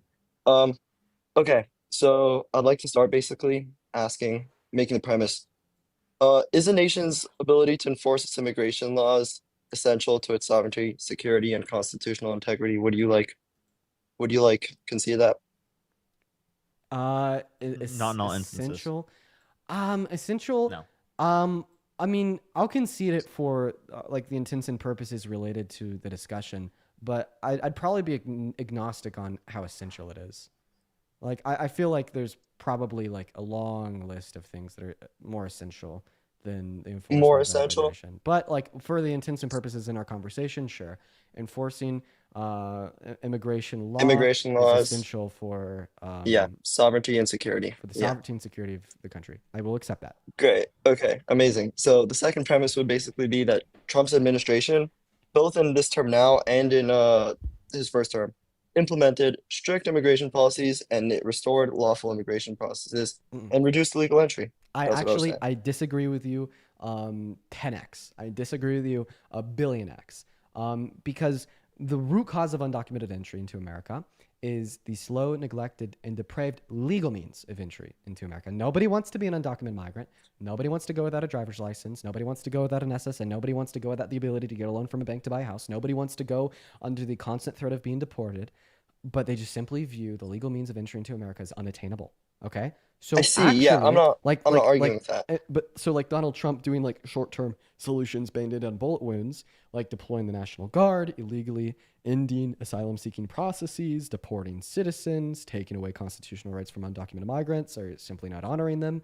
These are all short-term Yeah. solutions that either temporarily reduce undocumented entry or scare the entry away. Now, the issue is this does nothing to better enforce the legal means of entry. The only way to better enforce the legal No, means of entry okay. into America is to pay more mind to them, make them faster, make them more attainable to as many people as possible, and that is what is essential, under my view, to the success of America. Yeah, I know. I'm just not. I'm going slower. I'm trying to, lay out the argument. So I still would argue, and it sounds like you agree with me, that Trump's policies are stricter and restore more lawful immigration. I disagree. Reduces illegal I entry. agree You were that- saying I agree that they're stricter. I don't think that they restore more lawful immigration. you think it reduces illegal entry though. I do. I don't think that claim is identical to restoring more lawful entry, though. Okay, fine. Let's stick with it reduces illegal entry then. Continuing, we would then say that these policies, at least I believe this, I know you don't, but these policies improved public safety by reducing the criminal activity that is associated with all the illegal immigration, and it also prioritized the removal of the criminal offenders. That's new for this term. First and foremost, I appreciate you for having a premise by premise argument. I don't see that often. Second of all, I disagree. I think the opposite is true. I think that Donald Trump's attack on undocumented migrants in America is mass deportation alongside his short-term solutions actually reduces public safety and increases levels of crime. The reason why I say this is because the removal of all undocumented migrants in America is forcefully ripping millions of laborers out of American industries. Okay, so companies are less productive. When companies are less productive, they make less money, GDP growth slows, and that's on top of the forceful removal of $300 billion that's added to the American GDP per year by these undocumented migrants, alongside the forceful expulsion of the $100 billion per year raised in taxes on the federal, state, and local level. All of these things reduce the average quality of life, as well as reduce the economic growth and the economic growth and prosperity that could have been observed if they were simply offered a pathway to residency or citizenship. Because this results in lower average economic conditions, lower average qualities of lives, and violent crime is, for the most part, consequential of these lower average socioeconomic conditions and poverty. One could argue that it actually reduces in higher levels of crime. I see. So look, I'm not even trying to critique your argument on what's it called, the amnesty and making it easier. What I'm just trying to say is, in principle, when you create these legal gray zones where people can like evade the screening and all sorts of background checks and things like that, it just makes it, in principle, more likely for public safety to be compromised. But in principle, And I don't believe that any of yeah. Donald Trump's policies so far has given any more incentive for individuals to stop evading the legal means of entry into America, as the primary motivation for evasion is because they're unattainable. Yeah, Until well, Donald Trump I makes the would- legal means of migration more attainable, I do not believe that he will be effectively, fixing the core issues with our immigration policy. He's I simply see. Yeah, pushing the no. rock down the road, putting a band-aid on a bullet wound. Yeah, no, I think like for example, even just ICE looking now, like would you not say that that would be a demotivating factor for like Yeah, I like said that earlier. immigrants to Yeah. yeah, so it does sound like you agree with me then that would improve in principle public safety because it wouldn't allow these loopholes to happen because or at least it wouldn't encourage them. It would work against them. Wait. So to clarify, do you like? Let me ask you a question. Do you think that Donald Trump, his administration, is going to be better for public safety, comparative to what Kamala Harris's would have been? Look, I definitely can go down that route, but I organized much more like because I was watching the side. I've been It's like an organizing on organized the illegal argument on immigration. immigration specifically. Yeah, I see how it's not a pivot, like it's definitely related, but at the same time, I'm not prepared with it like you guys are. I know you guys do this for a living. I'm just trying to give myself the best chance here. Sure. I'm just asking like what would be your response, and if you don't have a response, well, maybe that'd be something you have to think about, huh? If I As it don't have a relates to the argument. response to Trump, no, I think I definitely could make the argument, just I don't have the evidence in front of me right now to make a strong one, relating definitely against your counters, against supporting why Trump would make it America safer from criminal activity. Okay. Well, then if you can't make an argument for that, then why would that be like a relevant factor to you? No, it's a relevant factor because the claim I'm arguing is a massive blanket statement that says, prove me wrong, Trump is terrible for America. I'm trying to argue that, look, if Trump is doing good things in the immigration front, then why would we how could that statement really hold? Really? Okay, so like when you say that like he's doing good things and you point to like one or two things that he okay, like for example, right, you can't necessarily say he's doing good things by saying, "Oh, he thinks some people should legally be in the country." Right? Legally be allowed to immigrate. Like I agree with that position. Some people should be allowed to legally immigrate to the country, but there are vast disagreements that we have based upon that. So it's not just right those little teeny things that we have agreements on. We have to address like the broader concerns of what is different based upon the administrations, insofar as that one is preferable comparative to the other one. Because otherwise, it seems like we're not really having a conversation about like which side is better or which side is more preferable to vote for. Okay, fine. That's totally fair. I guess the crux of this immigration argument, as long as I'm kind of not debating your amnesty argument, how it would make it better off, then it kind of makes my point more null, right? So if I were to debate your amnesty, I don't know if that's your position, Parker, but if amnesty if I explain some critiques on amnesty, would that strengthen my argument? Restate what you just said. I'm really confused. Would critiquing the amnesty argument strengthen my argument and make the gravity of Arguably, illegal because immigration if larger, amnesty more is significant? more effective than mass deportation for increasing public security, if you were to critique mass amnesty, sure. If you care Amazing, about yeah. if you care about the effect on public security, you'd have to be able to address that. If you can't address that, well then it seems like the basis in caring about public safety, right, isn't the basis you're using to justify why Trump is better for immigration. Yeah, that's totally fair. I guess I can argue weighing in our options here. And a big problem I see with amnesty personally is the incentive structures are just wrong for me. I think I saw I know unpopular show here, but I saw on the Daily Wire what's it called? I thought it was a good analogy. If you have a sign on a donut shop that says workers looking for workers as opposed to free donuts, it's a very quick sum up of basically the effect that immigration is having on. How does the incentive structure of mass amnesty differ from that of legal migration? Well, I just think that most of the migrations that are taking place aren't necessarily good for our argument. Wait, I have a perfect question. Are you Sorry, good saying for our that country. are you saying anyone that's willing to work you'll let into the country? No, I haven't gotten into the qualifications required to enter the country. Okay, wait. So then, but you just said that you're gonna have a posted thing up for come work here, right? Is different from just free donuts, right? Because you're saying that the consumer getting a donut is different from Yeah, someone. yeah. No, I'm not saying that's my all-encompassing argument. That's not what I'm saying. Okay, I guess okay. You can clarify then if you'd like. Sure. Yeah.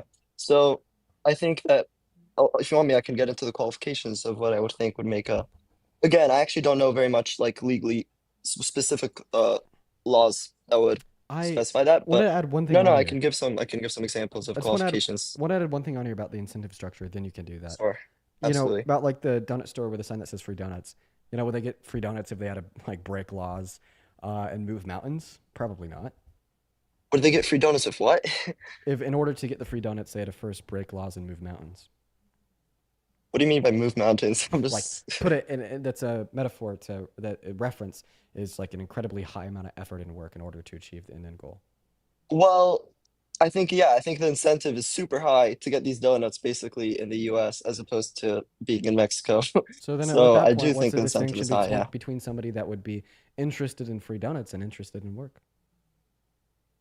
No, it's because sure, they're willing to escape the place to get the free donuts perpetually and just stay in this like loophole, kind of this gray unknown area to just stay there and benefit off the system, basically benefit off those free donuts, as Benefit off opposed the to the system. guy, Do as undocumented opposed to migrants the benefit guy off who the would move system as mountains. is? Wait, please let me wait.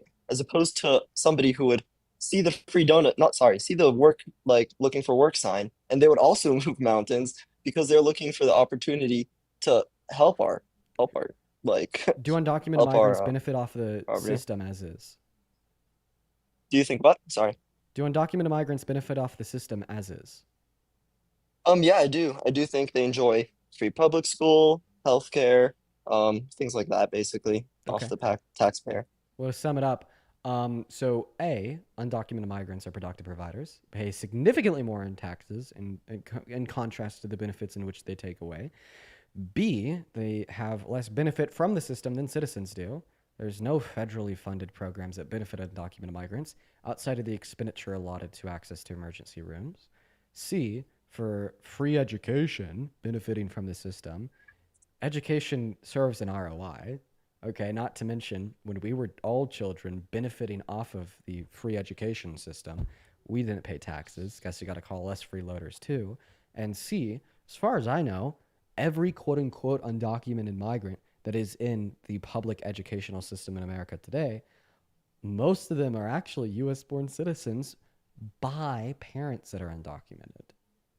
Got it. Okay. Yeah, we can get into those kids after. But And not to mention actually, that I they mean, pay, I'm that the curious where you parents got your pay for it by empirics from, taxes. if that's fine. For which figure? Let's go with the tax paying Yeah, dollars. $100 billion per year. That comes from a report from the House Republicans for the fiscal year of 2022. But the source of the data in of itself is the IRS. Yeah, and that is just federal, state, and local taxes. And that's just what? Federal and state local taxes? It's federal, state, and local. I think it Okay. probably includes sales Okay. tax, yeah. Okay, fine. Yeah, no, I'd definitely look into the empirics, like I said earlier. I don't know them as well as you guys. All right, here'd be my question. Do yeah, you think go ahead. undocumented immigration is positive or negative to the economy? Ooh, I think it's negative overall. If you Okay. Do yeah. you think that legal immigration is positive or negative to the economy? I think the potential, I think in principle, yes. Yeah. Again, I don't know the So it's empirics. positive? Yeah. I would Okay. think So then in here'd be principle my it's point. positive if Any done. any undocumented immigrant that's already in the country, right? You're saying it's an economic benefit if they haven't committed a violent crime or a bad crime to For them, make them rest a of it legal is citizenship. citizen? Yeah. So you're saying that like it'd be positive and beneficial to the economy. No, because I think that Well, he just like I said contradicted himself. earlier. No, I didn't. I said before that there have to be qualifications to be legal immigrant doesn't just mean we'll take everyone and just make them legal now. That's my whole problem with the mass amnesty. It doesn't just mean everyone comes in and they're legal.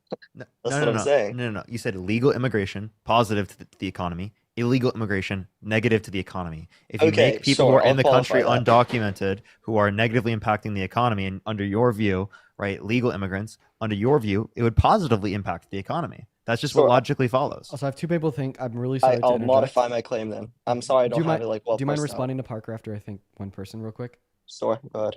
Razul, thank you for the $100 super chat over on YouTube. My dude. Razul says, love your content. Keep going, dude. I would thank you so much, Razul. That means the world to me. I would really appreciate it if everyone watching can please show some love to Razul in the live chats while Ari's talking to Parker here. Thank you so much for the love, man. As well as Drizzle with a 5 and Lude with a 2. Guys, I really appreciate it. I really appreciate it. As well as some messages, Drizzle and Lude. Show some love to Drizzle down below. Take it away. All right, yeah. I'm going to end my stream in like maybe 5 minutes. So I'll let y'all know. I looked at some Sorry. Oh, okay. I looked at some Should I go start like my own live sources. I looked at some sources here. You want to Wait, start are your you live leaving? after Ari responds? Sure. Give your comment, like your finishing comments to Parker, and then I'm gonna end. Yeah, fair. So I have to look over all the empirics you gave me. I think you just gave me actually the House of Republican. Sorry. Yeah, but I looked at the CIS.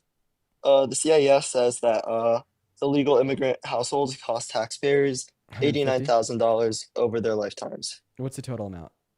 Over their lifetimes. Oh, well, okay. Yeah. $85,000 over their lifetimes. 89. Yes. 89. Is that referencing I also- the other report from the House Republicans that say undocumented migrants cost $158 billion per year? I have to wait, what was the question? Sorry. Is that referencing the figure provided by House Republicans saying that undocumented migrants cost the taxpayer $158 I don't billion know. per year? I don't know.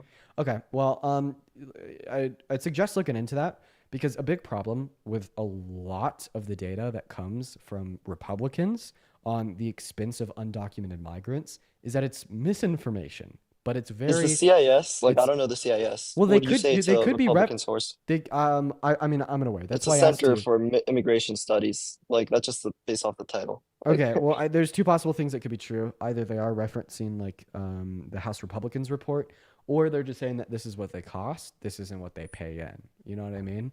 Like, I don't know, man. A new camera could cost me That would $1,000, be- but it could that would- generate me, $10,000 that- over its lifespan. But I think that my point is that I have a to look lot into of- it, but I don't think that's I don't think the case would be where they're ignoring the like amount of taxes they're giving. That'd be kind of So silly. it would be silly. So that's why I think they're likely referencing the report from the House Republicans, because there's a report from the House Republicans last year that said undocumented migrants cost the system $158 billion per year, as well as Well- it's referencing the households, right?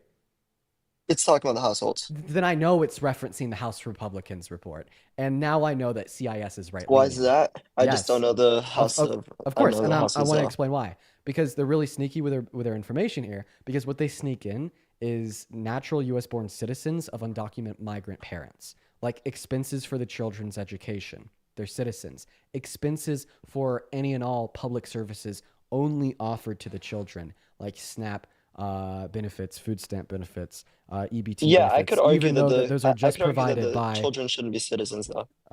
Okay, well, the thing is they are citizens. So right now, it is Yeah. not the case that undocumented migrants cost a significant. I don't- I I understand that. I'm saying that it wouldn't be a crazy case even if it requires change to. So you're If you basically give them, that. if you give any undocumented immigrant who's in the country who's not committing a violent crime or bad crime a pathway to citizenship, under your view, they'll be positive towards the economy. And they'll No, be adding because more. I was going to qualify. This is actually where we stopped. I was going to explain how. No, I don't think any immigrant should be allowed in. I think that before they arrive, they have to be screened for certain, not just crimes. I guess they also have to qualify to see if they don't have like any, I guess, contradictory claims to, not claims, views to the culture of the U.S. basically. What, like what? Like what specifically? What's the culture of That's- America? This is I didn't want to go down the rabbit hole because like I said, I 'Cause don't have the I doubt empirics you and it could can't do I would, support I would love for you to specific answer the question, policies. but like, what are the ones Does that that make come sense? what comes to your mind when you think about applying that? Ooh, what comes to my mind? Okay, so like for example, if anybody gave some like I don't know, clearly let's say supporting terrorism, that would be like the first thing that comes to mind.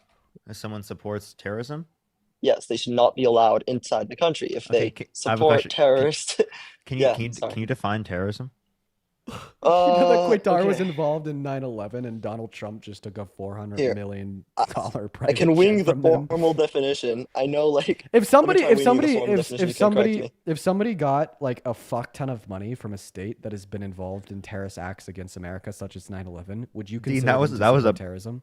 that was a perfect What's the question to argument ask. there? Yeah. If somebody gets like a ridiculous amount of money from a state that has been involved in terror attacks against America, like 9/11, Wait, would you Dean, consider them to support terrorism? Wait, Parker, please, I need to hear his question. I'm sorry, you could say that Trump has done this. Yeah, that's what I'm about to say. If somebody got Okay, like, you're for saying- instance, like 400 You're saying Trump million- benefited from I'm just asking you a question. If terror- somebody got like $400 million from a state that was involved in the disagree with that. orchestration of a terror Yes, I attack, disagree. such I as disagree with him 9/11, getting the would you blame. consider them to be an individual that supports terrorism? I wouldn't say they support terrorism, but I So, would so say that if they $400 disagree million with them doing from a that. state that supports terrorism isn't enough to say that you support terrorism, what is? How can you determine if Well, migrants do or don't support look, terrorism? you can make the legal argument that it's not necessarily coming to him specifically; it's coming to benefit the country.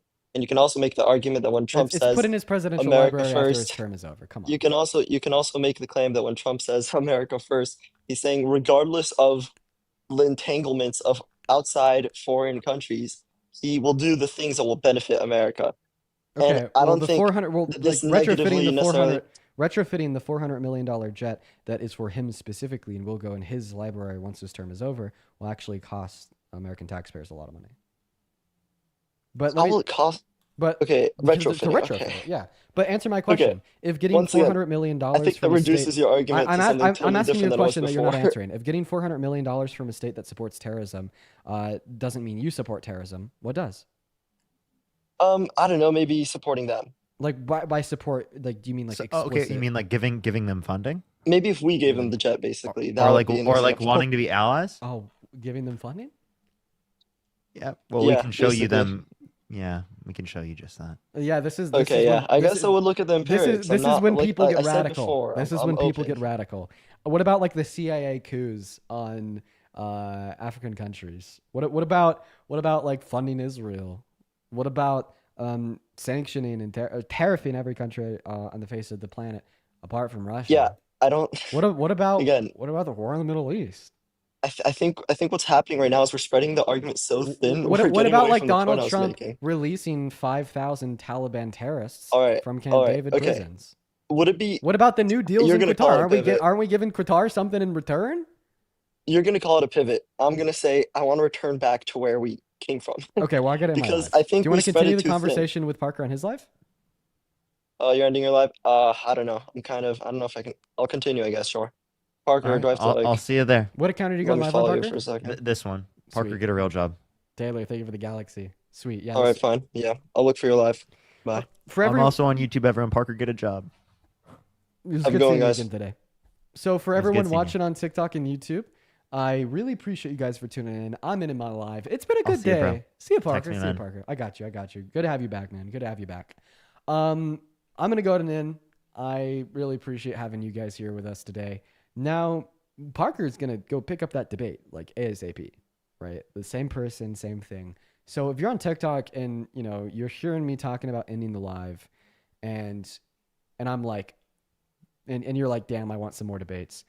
If you're on TikTok, go to @Parker Get a Real Job. You'll see more debates, a continuation of that same debate. If you're on YouTube, go to @Parker Get a Job. And you'll see debates. You'll see the continuation of that same debate. Go show Parker some love. Okay, go show him some love. He's been gone for a while. Happy to have him back. But I really love y'all. Thank you so much for tuning in.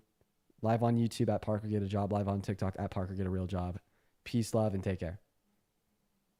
For everyone on YouTube, love you all. See you tomorrow. And then go show some love to Parker. Bye, guys.